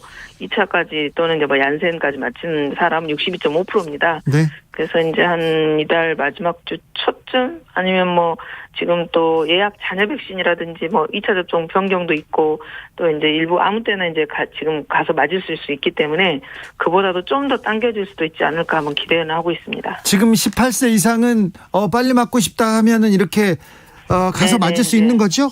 네네, 예약하고 맞을 수 있습니다. 알겠습니다. 바로. 백신 패스 도입이 뭐 검토되고 있다는데 네. 이건 무슨 소리입니까? 이제 되게 다른 나라에서 이제 백신 패스를 좀 다양한 용어로 쓰고 있는데요. 네. 어떤 나라는 접종 한 사람만 한다. 아니면 어떤 나라는 접종하거나 또 이제 접종은 안 했지만 PCR 검사 음성 확인증을 가져온 나라 것도 인정한다. 또 어떤 나라는 거기다가 치료하고 한번 걸려서 치료한 사람까지 인정한다. 이렇게 다양하게 백신 패스라는 용어를 써요. 뭐 그린 패스라고도 쓰고. 근데 이제 우리는 그거 중에 어떤 방법을 어떻게 채택할 건지는 아직 결정된 바는 없고요. 그래도 우리도 혹시 이제 그런 그 방안을 도입해 볼까 하고 지금 이제 일상회복 지원위원회가 꾸려졌잖아요. 네. 거기서 좀 더 논의를 할 예정입니다. 네. 2주 뒤에 코로나 상황이 좀 안정될까요? 만약에 네네. 안정되지 않을 경우 거리두기 단계 또 연장할 수 있습니까? 이제 오늘 2주로 연장을 해서 이제 많은 분들이 좀 궁금해하시는 것 같아요. 네, 마지막 그 전에 거리두기라고 생각하는 분들 많습니다. 지난번에 이제 질병청장님께서도 한 11월 8일, 9일쯤 될 것 같다 했는데 이제 10월 말까지 하니까 이제 그것은 아까 제가 말씀드린 것처럼 접종률이 70% 완성된 이후에 이제 2주 정도를 번다 치면 접종률이 좀 당겨진다는 수도 있다라는 거. 네. 그다음에 이제 지금 계속해서 안정세를 보이고 있고 또 위험성은 산정하고 있지만 그런 게 어느 정도나 갈지도 추이를 봐야 하고 또 우리 이제는 앞으로는 되게 접종률이 점점 국민들이 많이 참여해 주셔서 높아지기 때문에 네. 그 위중증률이나 또 사망 치명률은 좀 떨어지고 있잖아요. 네. 그래서 앞으로 중요한 쟁점은 우리가 병상을 감당할 수 있느냐 하는 문제도 있거든요. 네. 그래서 우선 2주간 이번에 해놓고 저희들이 이제 접종률 아까 그런 병상 관계 또 환자 추이 이런 것들을 좀 보고 이제 추이를 보고 결정을 하려고 지금 하고 있는 겁니다. 8421님께서 정말 마지막 거리두기가 되길 바라고 또 바라봅니다. 서울에서 학교 다니는 딸내미. 저희 정부도 노력하겠고 또 가급적 지금 접종 안 받고 계신 분들이 조금 더 함께 해주신다면 이제 접종률이 더 빨리 당겨지지 않을까 싶습니다. 알겠습니다. 서울에서 학교 다니는 딸내미 얼굴 본 지가 너무 오래돼가지고 그렇죠. 빨리 올라가서 반찬해주고 싶다고 하는 어머니의 좀 생각이었습니다. 반장님. 네. 자, 위드 코로나로 가는 길 앞으로 2, 3주가 매우 중요한 시기일 것 같은데요. 네네. 청취자들, 국민들한테 당부의 말씀 부탁드리겠습니다. 네, 저희들이 이제 위드 코로나 일상으로 되돌아가기 위해서 준비해야 될 게 많습니다. 예. 방금 말씀드린 것처럼 국민 여러분께서 함께 참여해 줄 것은 접종을 좀 더 적극적으로 참여해 주시고 또 저희들이 이제 방역 의료 대응이라든지 이런 것들은 좀 더 면밀하게 더 준비를 할 텐데요. 또 이제 위드 코로나로 간다고 했을 때 이제 그 거리두기가 일정 정도 계속 지금 약간씩 완화되고 있잖아요. 예. 그래서 확진자 숫자가 다소 늘 수도 있거나 이렇게 할 수도 있습니다. 네. 근데 저희들이 국민 여러분과 저희가 함께 간다면 그것을 좀 아주 위중증 중심으로 저희들이 다 해낼 수가 있을 것 같아요. 네. 그래서 서로 우리 정부에 대한 신뢰도 보여주시고 또 접종도 함께 참여해 주시고 가장 기본적으로는 그 방역 수칙 아직은 마스크 쓰셔야 됩니다. 예. 그거 잘 지켜주신다면 우리가 일상 회복으로 돌아가는데 조금이라도 당겨지지 않을까 싶습니다. 알겠습니다. 0411님께서 코로나도 집값 같아요. 상향 안정화. 아닙니다. 곧 내려옵니다. 코로나 상황은 확실히 안정될 겁니다. 박향 반장님 고생 많으신데 더 고생해 주십시오. 네, 더 열심히 하도록 하겠습니다. 말씀 감사합니다. 네. 주진우 라이브 훅 인터뷰 이어가겠습니다. 지난 9월이었죠. 문재인 대통령이 유엔 총회에서 종전선언을 제안했습니다. 최근 한국과 미국 사이에서 종전선언에 대해서 긴밀한 협의가 오고 가고 있는 것 같은데요. 북한에서도 좀 대화의 제스처 보이기도 했고요. 지금 왜 종전선언이 중요한지 어떤 의미를 갖는지 조금 알아보겠습니다. 공부해 보겠습니다. 정세현 전 통일부 장관 모셨습니다. 어서 오십시오. 예, 안녕하십니까. 네, 한반도에 좀 평화의 바람이 좀 불고 있습니까? 부는 것 같은데 네. 이게 또 그 풍속이 느리고 네. 좀 왔다 갔다 하네요. 서훈 실장이 이렇게 미국 갈 때만 해도 좀 꿈이 부풀었는데요. 근데 그 백악관 안보실장을 만나고 난 이후에 우리 기자들한테 한 30분 브리핑을 했다는데 미국 정부가 종전선언에 대해서 이해를 많이 할 수 있게 됐다는 반응을 보였다고 하는 보도가 있는가 하면 또 설리번 보좌관은 그거는 나는 그런 얘기 한 적이 없다는 식으로 또 얘기를 한다는 거예요. 아이고. 이게 지금 화면에 뭔가 엇박자를 내고 있는 것 같아서 좀 불안하고 또 하나 미국이 지금 종전선언에 대해서 이해를 갖게 됐다는 것은 가까운 신뢰에 그거에 대해서 적극적으로 나설 의향이 없다는 뜻이잖아요. 그래요. 그렇게 봐야 됩니까? 원래 종전선언이라는 단어는 2006년 11월 달에 하노이에서 당시 조지 W 부시 대통령과 노무현 대통령이 정상회담을 할 때 미국 대통령이 먼저 꺼낸 얘기예요. 그거를 2018년 6.12 싱가포르 회담 때 또 미국 대통령 트럼프가 꺼낸 말이고 둘 다 이제 공화당 대통령인데 그 대북 강경론을 기본으로 삼는 그 공화당 대통령들이 종전선언에 대해서 상당히 매력을 느꼈었는데, 근데 바이든 정부 들어와서 자기네 그 정권은 바뀌었지만은 역대 정부에서 그거를 상당히 심도 있게 검토했으련만 네. 이제 와가지고 종전선언에 대해서 이해를 할 수 있게 됐다는 얘기가 뭐 하는 거예요 지금? 아니 미국도 종전선언에 대해서는 좀 의향이 있었던 거 아닙니까? 글쎄 표현을 그렇게 한다는 것은 뭐 알겠는데 종전선언을 필요로 하는 건 알겠는데 지금 당장 우리가 거기에 적극적으로 동참할 생각은 없다는 표현을 그렇게 한 거죠. 종전선언 그리고 제재 완화. 지금 미국은 북한에 대해서 관심이 없습니까? 국내 정치적으로도 그렇고 네. 경제도 그렇고 지금 뭐 코로나 때문에도 시끄럽고 특히 이제 대외 정책에 있어서는 중국 문제가 가장 그 우선순위에 있기 때문에 네. 북한에 대한 관심이 높을 수는 없어요. 지금 최근에 오커스 동맹이라는 걸 또 체결하면서 네. 오스트랄리아에 그 핵잠수함 기술 주기로 하지 않았어요? 예. 그때 중국 견제용입니다. 예. 그런데다가 지금 심지어 미국의 입장을 알아서 그 적극 실행에 옮기는 일본이 영국까지 끌어들여서 영일 동맹을 또 체결했단 말이에요. 네. 과거에 18세기, 19세기에 영일 동맹이 있었습니다. 그때는 러시아의 남진을 막기 위한 동맹이었었는데 지금 중국의 소위 그 태평양, 중국의 동진 내지는 동진이죠. 중국이 태평양으로 나오는 걸 막기 위해서 저 멀리 영국의 힘까지 빌릴 정도로 일본이 좀 적극적으로 대중국 압박에 나서는 그런 것은 분명히 그것은 배후에 미국이 있다고 봐야 돼요. 예, 예. 미국이 그런 식으로 중국을 그 압박하고 견제하고 포위하는 그런 정책을 추진해 나가는 데 있어서 이 북핵 문제 내지는 북한 문제는 우선순위에서 한참 뒤로 밀리는 거죠. 아, 지금요? 우리한테는 거의 다급한 문제지만 네.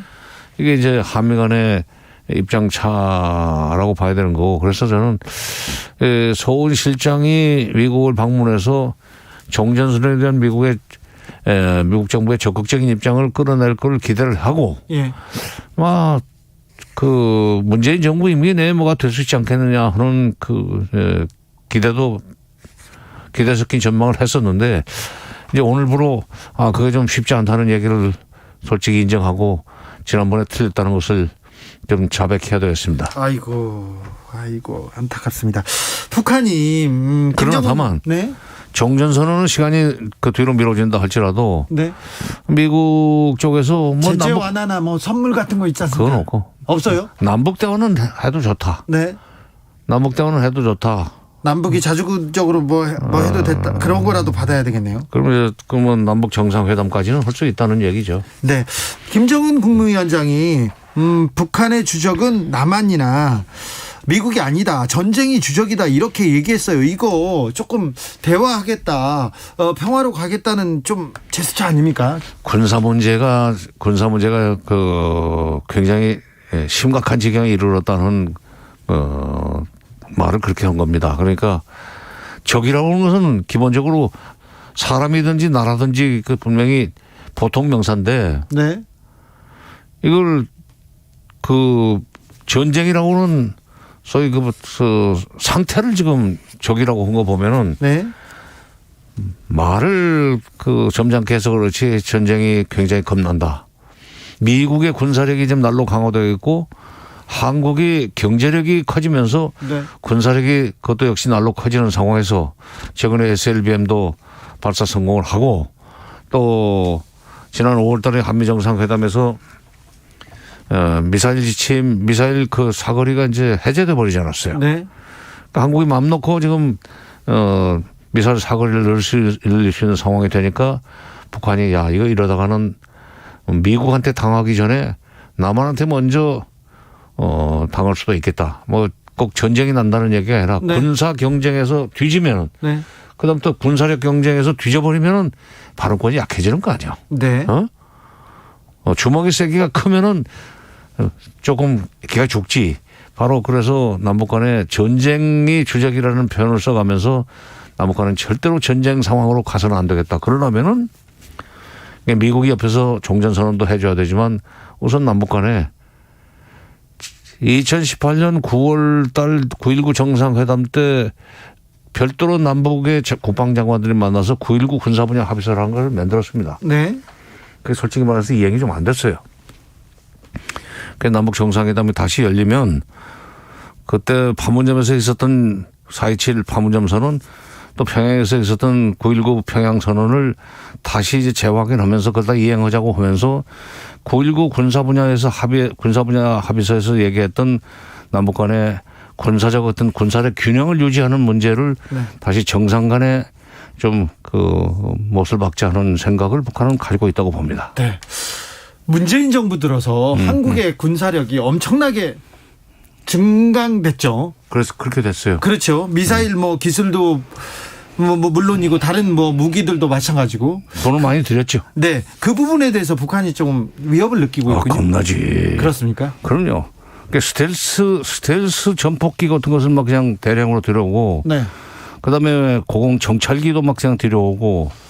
그러니까 우리가 지금 군사력이 증강되는 거를 보고 좀 두려우니까 그래서 그쪽에서도 북한에서도 군사적 긴장을 높이고 군비 경쟁으로 나서는 거 아닙니까 혹시? 근데 이제 바로 그 대목에서 우리 저 보수 측에서는 뭐 이렇게 대화하자면서 그 미사일 쏘고 그러냐. 도대체 진정성을 믿을 수 없다. 그런 식으로 이제 북한을 비판하지만 네. 지금 일단은 그런 식으로 군사적 긴장을 고조시키는 모양새를 취하면서 네. 계속 이 길로 가면은 우리 경제는 주저앉을 수밖에 없으니까 전쟁을 막기 위해서는 남북 간에 뭔가 지금 이 시점에서 균형을 잡자. 예. 뭐 그 얘기를 그렇게 하고 있다고 봐야 돼요. 아, 네. 그래서 지금 그 김정은 국무위원장은 왜냐하면 북한 경제가 네. 남한 경제 뭐 GDP 총액면에서 보면은 남한 경제 뭐 수십 분의 1밖에 안 되잖아요. 네, 네, 그러니까 그 부국이 돼야 강병이 나오는 건데 네. 경제력이 이렇게 허약한 상황에서 언제까지 남한과 군비 경쟁을 할 것이냐. 네. 이쯤에서 멈추자 하는 얘기를 그렇게 하는 겁니다. 알겠습니다. 근데 미국이 이렇게 미온적인 자세로 나오면 남북이 어떤 의미 있는 결과를 만들 수 있을까요? 남북이 만날 수는 있습니까? 아니면 이 북핵 문제 해결할 수는 있습니까? 북핵 문제를 해결하기 위해서는 이제 미국이 결국 적극적으로 나서서 네. 북미 협상이 북핵 문제를 둘러싼 북미 협상이 속도를 내야만 되는데 네. 그러면 이제 현실적으로 북한의 핵을 더 이상 핵 능력을 키우지 못하도록 눌러놓는 조건에서 남북 간에는 교류 협력을 활성화시켜 나가는 수밖에 없습니다. 네. 아, 남북 정상회담은 가능하죠? 정상회담은 할 수 있다고 봅니다. 네. 예, 또 미국도 이번에 뭐 그 서훈 실장이 다녀오는 과정에서 뭐 남북 대화는 우리는 적극 지지한다. 그리고 북미 간에도 네. 이미 아주 구체적인 제안을 했는데 아직 북한이 답을 안 하고 있다는 얘기를 하는 걸 봐서는 네. 북한이 이제 좀 더 북한의 미국의 대북 제안을 열심히 연구를 해가지고 네. 가까운 신뢰에 뭔가 반응을 보이리라고 봅니다. 그러면 북미 간의 접점이 만들어지는 것은 좀 시간이 걸릴지라도 네. 그건 북한의 태도 변화를 우리가 잘 활용하면 남북 대화는 속도를 낼 수 있고 정상회담을 통해서 북한이 바라는 바로 그 전쟁 상태로는 넘어가지 말자. 네. 그런 점에서 그러기 위해서는 현재 가지고 있는 남북 간의 군사력을 이 정도 선에서 말하자면 통제하는 군비 통제죠. 이런 그 협상을 하는 그런 수순을 밟을 수 있죠. 그런데 정상회담 끝나고 나서 남북 간의 군비 통제 회담을 한다든지 네. 이런 식으로 순서를 잡아갈 수 있다고 생각합니다. 북한에 그러니까 남북 간에는 네. 미국까지 완전히 들어와서 종전선언까지 돼야 큰 평화가 오는데 네. 미국이 아직은 지금 중국을 압박하는 과정에서 북한과 그런 협상이나 대화를 할 수 있는 여유가 아직 없기 때문에 네. 그건 기대할 수 없고 그렇다면 남북 간의 작은 평화라도 우리는 일궈내야 되는 거 아니냐. 네. 그리고 문재인 정부가 임기를 마치고 떠나기 전에 그 정도 상태를 만들어 놓고 떠나야 돼요. 네. 이게 아무것도 없이 떠나면 아마 북한으로서는 굉장히 답답할 겁니다. 다음 정권이 그대로 민주정권으로 이어지면은 뭐 약속음 들고 와서 이거 빨리 당신 선임자가 약속한 거지만은 계통이 같은 사람들끼리니까 이거 빨리 이행해달라고 할 수 있지만 네.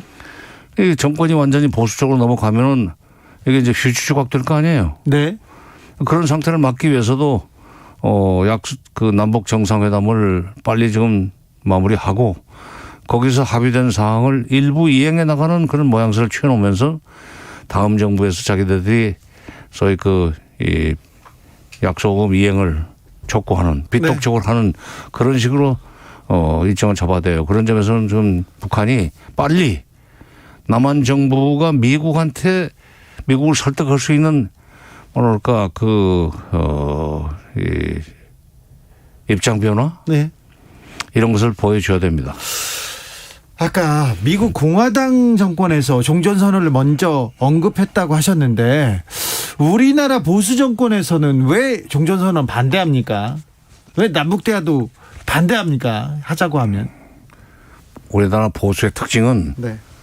6.25 전쟁 이래로 6.25 전쟁 이후에 소위 반복을 전제로 해서 구축된 기득권 카르텔입니다. 네. 그러니까 북한과의 관계가 평화적으로 풀려나가면은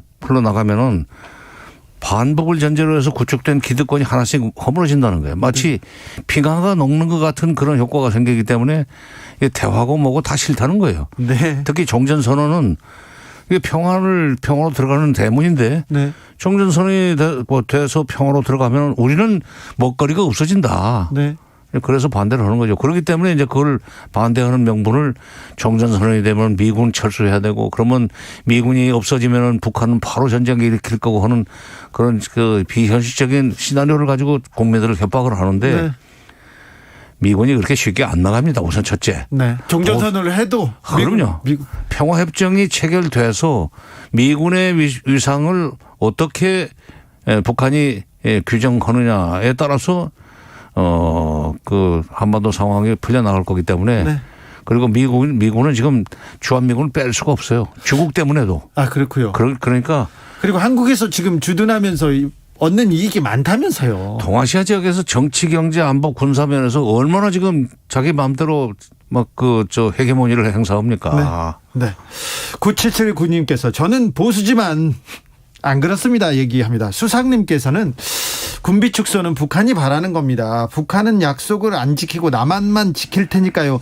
지금 군비 축소를 하지 않고 있어요.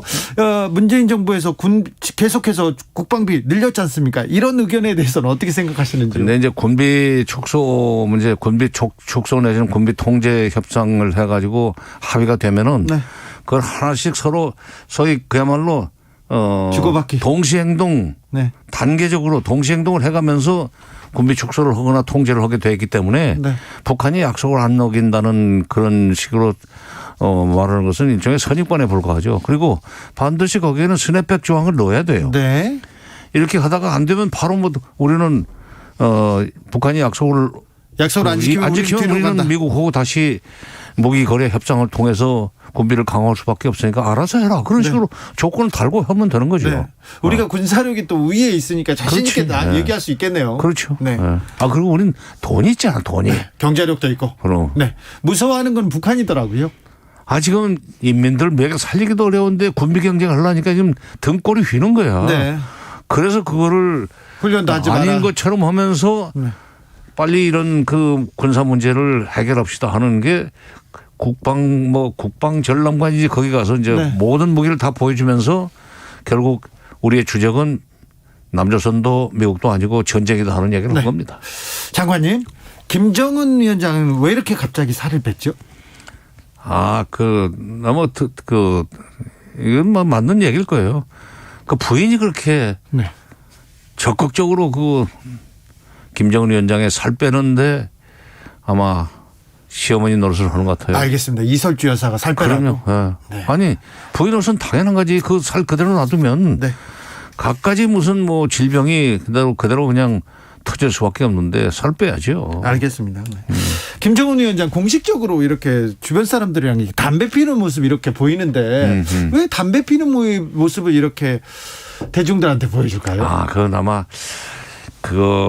자기가 나이가 어리기 때문에 그럴 겁니다. 나이가 어리기 때문에? 나도 고등학교 때부터 담배 피는 사람이지만 네. 그 고등학교 졸업하자마자 담배 다 길거리에서 꺼내 물고 피고 가는데 아주 기분이 좋더라고. 사람들이 나를 어른으로 봐줄 것 같았어. 네. 그거는 어린아이들이 하는 생각이지 않습니까? 아니 글쎄 근데 그 김정은이 지금 84년생밖에 안 되니까. 네. 어린. 나면 저 다른 나라 국가 원수들하고 만나는 데 있어서는 애 취급당하기 싫다는 거죠. 예, 알겠습니다. 문재인 대통령한테도 문 대통령이 지금 52년생인가요? 그러니까 뭐 한 32살 차이가 나기 때문에. 아버지 버리죠. 그렇지. 그러니까 담배라도 피워서 좀 어른 알겠어요. 대접을 받으려고 그런 거지. 장관님. 건강에 안 좋은데도. 네네. 비행청소년은 아니셨는데. 저는 좀 비행청소년 쪽이었습니다. 저는. 나는 담배까지만 피웠어요. 알겠어요. 저도. 네. 이해합니다. 네. 자, 이달 말에 대통령이 그 이태리 로마를 방문할 것 같습니다. 거기서 교황님도 만나고 교황님께서 남북 대화 그리고 남북의 평화를 위해서 계속 기도하고 있다는데 여기서 돌파구가 좀 열어지진 않을까요? 네, 뭐 교황님의 방북을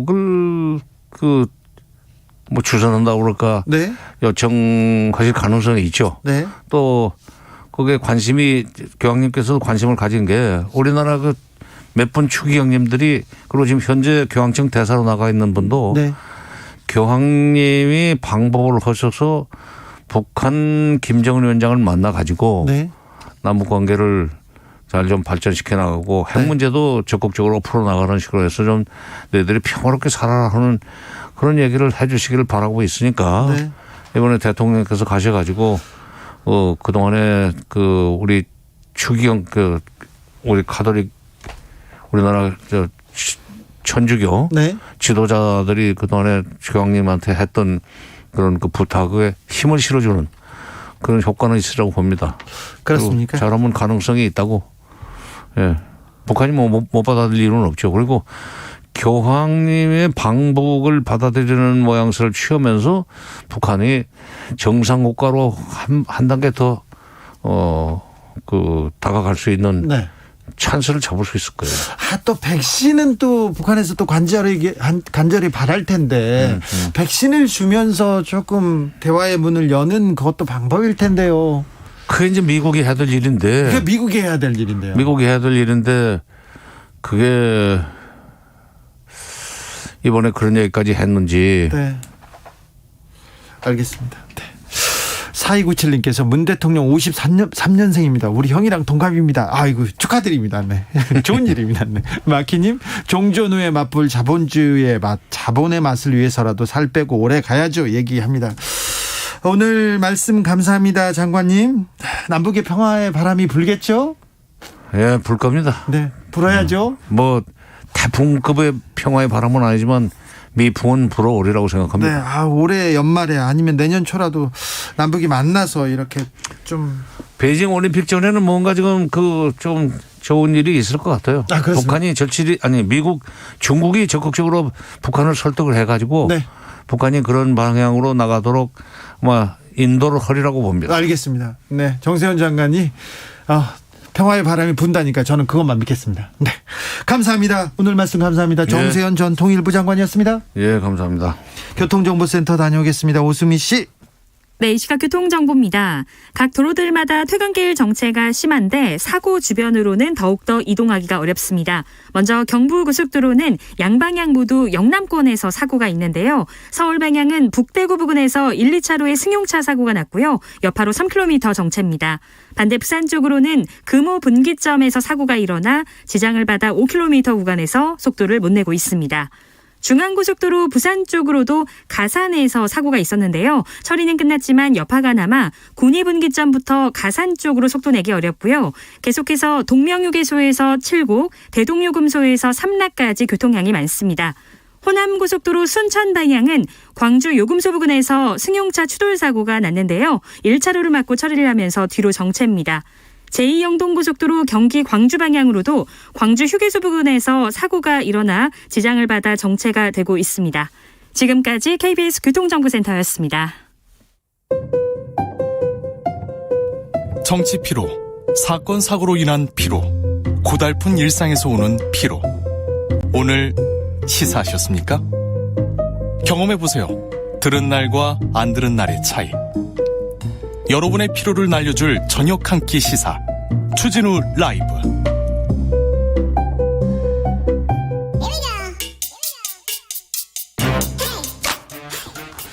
뉴스를 향한 진지한 고민, 기자들의 수다.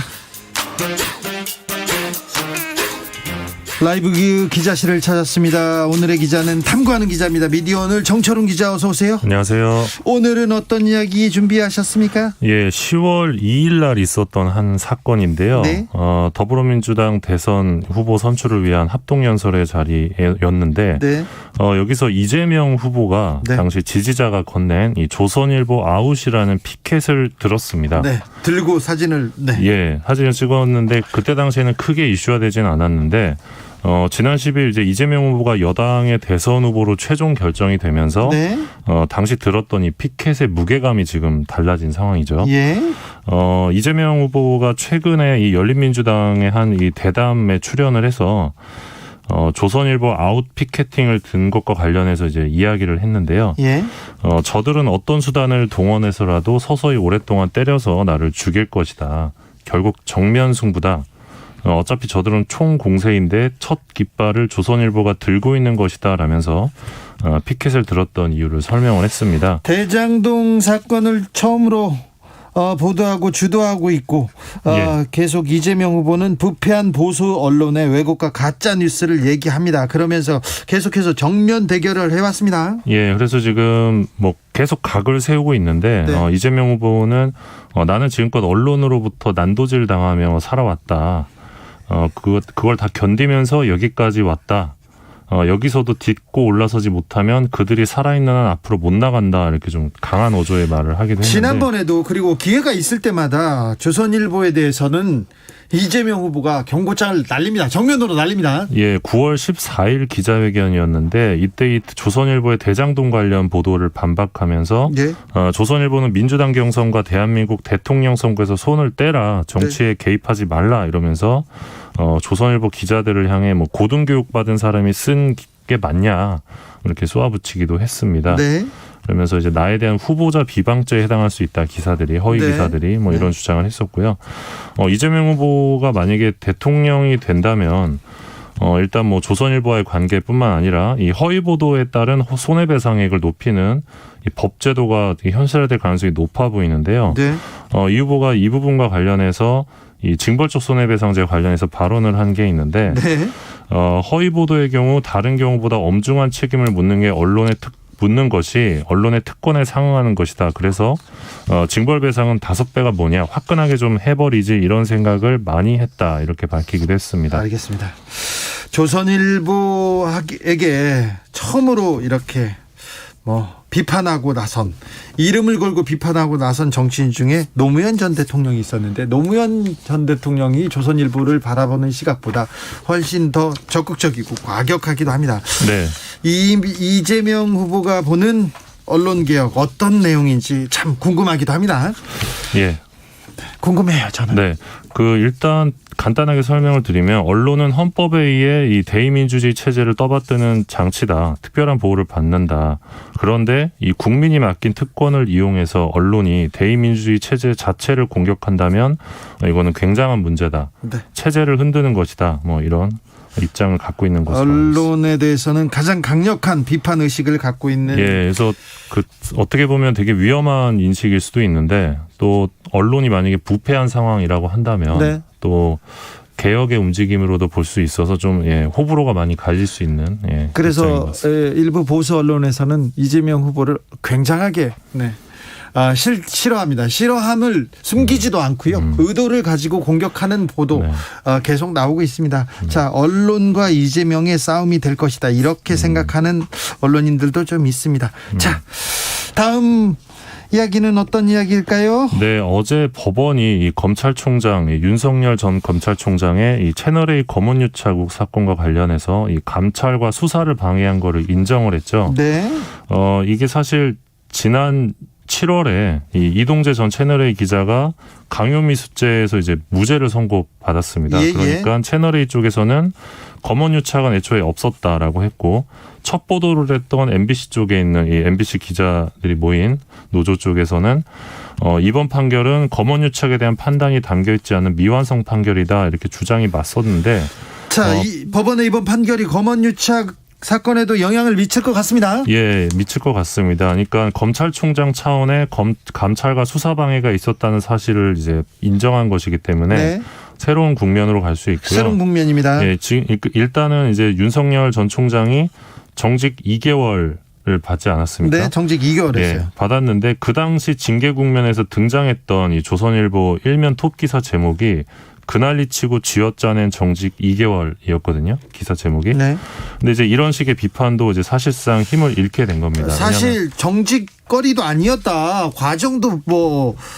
과정도 문제가 있었고 정직거리도 아니었다고 이렇게 조선일보를 비롯한 일부 언론에서는 비판했죠. 그런데 정직 2개월 적법했다 이렇게 그냥 결정했어요. 예, 적법했을 뿐만 아니라 어떻게 보면 좀 징계 수위가 너무 낮았다라는 네. 게 이번 법원 판결이기 때문에 네. 이런 주장은 이제 힘을 잃게 됐고요.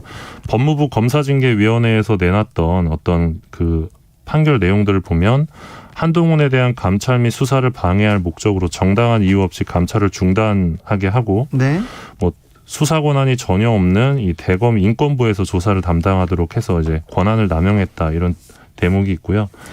이런 대목으로 이제 이 법원이 이제 손을 들어줬기 때문에 앞으로 이 채널A 검언 유착 의혹 사건에 대해서도 무리한 수사였다라는 프레임이 아니라 부실 수사였다라는 프레임이 좀 힘을 얻을 수 있지 않을까라고 전망해 볼 수 있을 것 같습니다. 네. 아무튼 굉장히 국면이 바뀌었는데 언론에서 이 부분에 대한 내용을 잘 다루지 않을 것 같아요. 그래서 정철은 기자가 지금 자세하게 분석했습니다. 예, 일단 지금 공수처에 이 검언 유착 의혹 감찰 및 수사방해 사건이 이제 고발된 상황인데 네. 공수처에서 지금 철저한 수사가 필요하다 이런 목소리가 나오고 있습니다. 네, 목소리 나오고 있는데 아마 언론에서 크게 다루지 않을 것 같습니다. 네. 그래서 저희가 다루고 있습니다. 네. 자, 다음 아이템으로 넘어가 볼까요? 네, 이것도 거의 언론이 안 다루고 언론이 안 다루어요. 예. 작년 2월이었죠. 뉴스타파가 이재용 삼성전자 부회장이 프로포폴 주사를 상습적으로 맞았다. 이런 공익신고가 접수돼서 검찰이 수사에 나섰다고 단독 보도를 했습니다. 예. 공익신고자 단독 인터뷰를 했었는데. 간호사가 주사를 놔주던 간호사가 자기가 있었던 일을 이렇게 양심 선언을 했어요. 그 간호사의 전 애인이었죠. 네. 예. 애인이 이제 같이 나섰죠. 했던 건데 네. 그때 삼성전자 커뮤니케이션 팀에서 불법 투약 사실이 전혀 없다면서 뉴스타파를 향해 악의적인 허위 보도에 책임을 물어 민형사상 법적 대응을 검토하겠다고 밝혔거든요. 진짜 소송을 했습니까? 아니요, 안 했습니다. 안 했죠. 그냥 말만 했군요. 예. 아니 이거를 그때 많은 언론이 그대로 이제 받았었죠. 아니 삼성의 주장을. 집에서 병원이 아니라 집으로 불러가지고 주사를 맞거나 네. 그리고 새벽에도 병원에서도 새벽에 그냥 주사를 놔주거나 그리고 이게 말이 안 되지 않습니까? 그걸 그런 부분을 이제 뉴스타파가 보도를 했었는데. 보도했죠. 그런데 이 불법 투약이다. 투약이 아니다. 이렇게 얘기했을 때 불법 투약이 아니다는 얘기만 보도를 많이 했습니다. 네. 또는 이제 5대5 정도로 보도를 하거나 그랬었는데 1년 8개월이 지난 12일이었죠. 네. 이번 주에 이제 서울중앙지법 심리로 진행된 이재용 부회장 마약류 관리법 위반 1심 재판에서 검찰이 벌금 7천만 원 및 추징금 1,702만 원 구형을 했고요.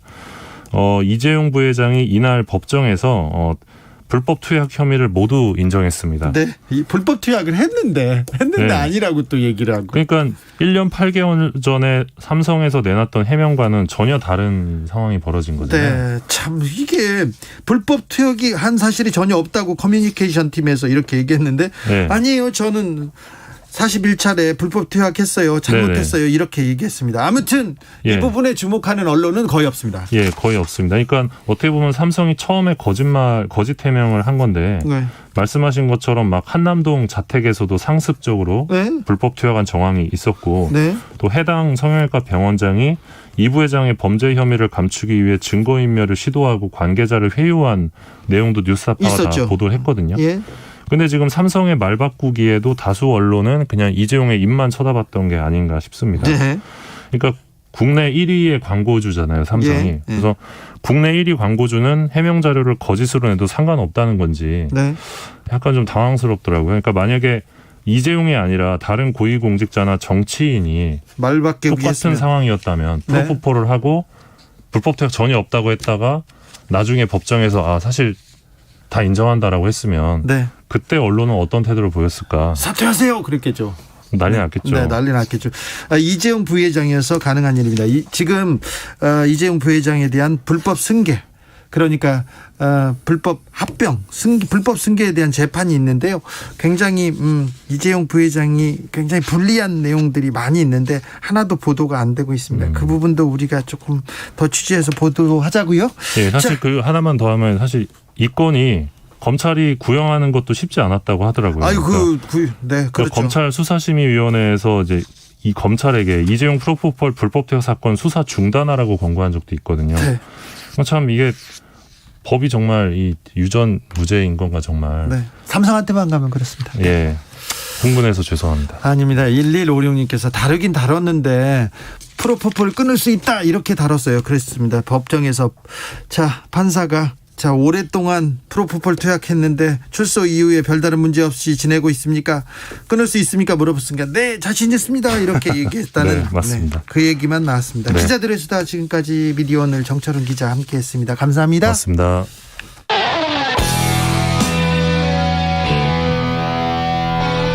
스치기만 해도 똑똑해진다. 드라이브 스루 시사 주진우 라이브.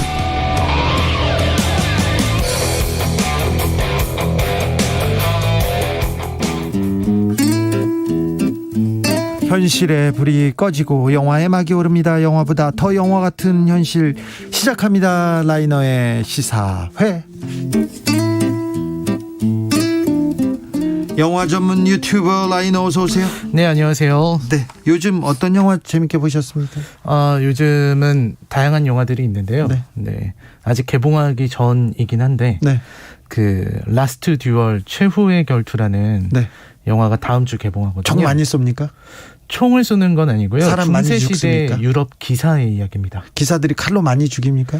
많이는 안 죽이는데요. 네. 근데 이제 마지막에 대단한 결투 장면이 나와서 되게 이것은 로망이다. 아주 보고 있었습니다. 리들리 스콧 감독. 네, 리들리 스콧 맞습니다. 알겠습니다. 기대가 됩니다. 자, 오늘은 어떤 얘기 해볼까요? 네, 요즘 대선이 역시 최고 이슈인 것 같은데요. 민주당은 이재명 경기지사가 후보가 됐고요. 국민의힘은 경선 진행 중이고 정의당도 후보가 나오고 다 나오고 있습니다. 근데 이 과열되는 분위기에 항상 의문이 제기되는 게 이 표를 위해서라면 뭐든지 할 수 있는 정치인들의 모습. 당선만 되면 그만이니까 이제 책임질 수 없는 발언을 한다거나 네거티브를 한다거나 이런 어떤 좀 그런 일이 많아요. 현실에서. 그렇죠. 그 선을 넘는 일들이 종종 생긴다는 건데요. 영화에서도 이런 것들을 그린 작품이 많지만 오늘은 다큐멘터리를 하나 소개해 드리려고 합니다.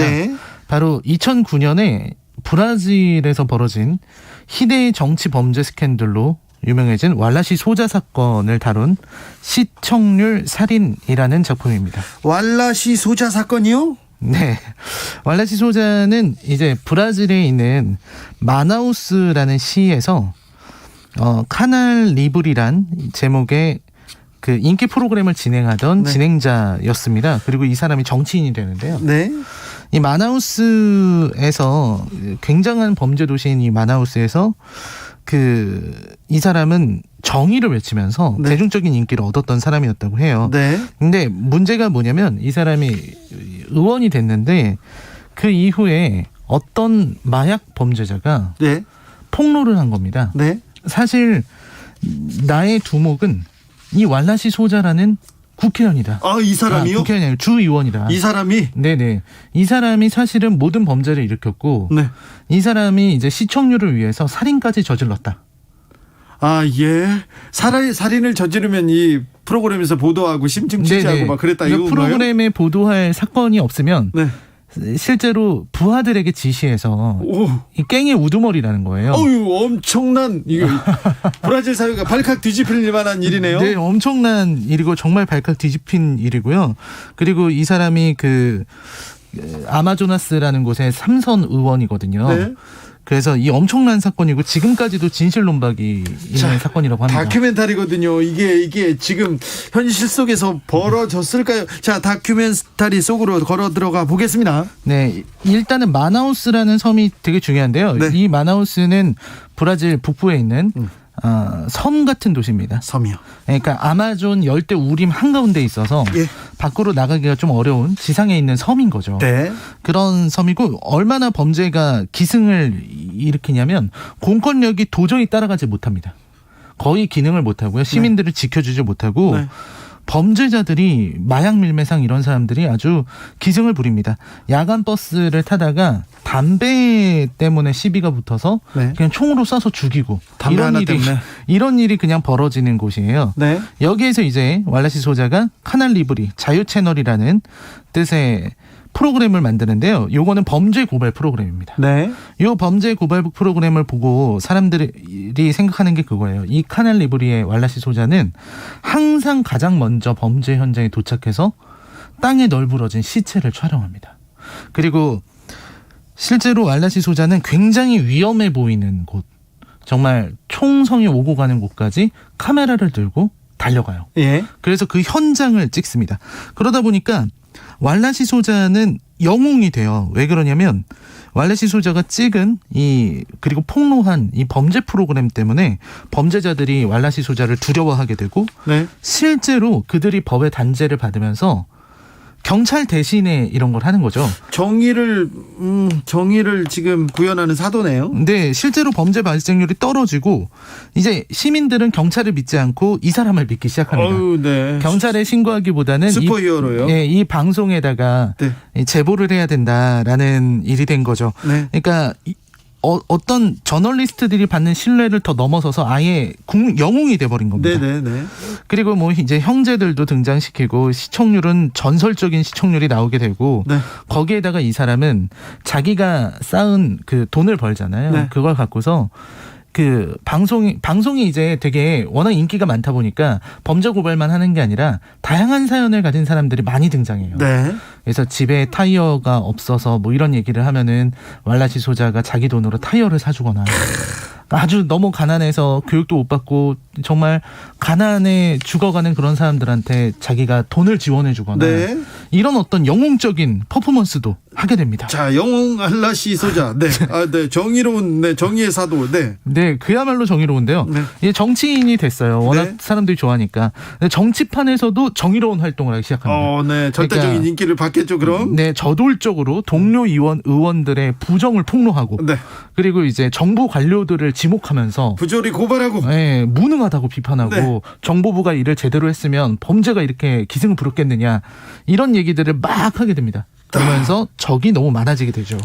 인기가 높아지고 또 영향력이 높아지잖아요. 그러면 주변에 적이 많이 생깁니다. 어떤 문제가 터졌을까요? 네, 그 문제가 뭐냐면 아까 말씀드렸던 모아라고 하는 네. 원래 이름은 좀 긴데요. 보통 통칭 모아입니다. 네.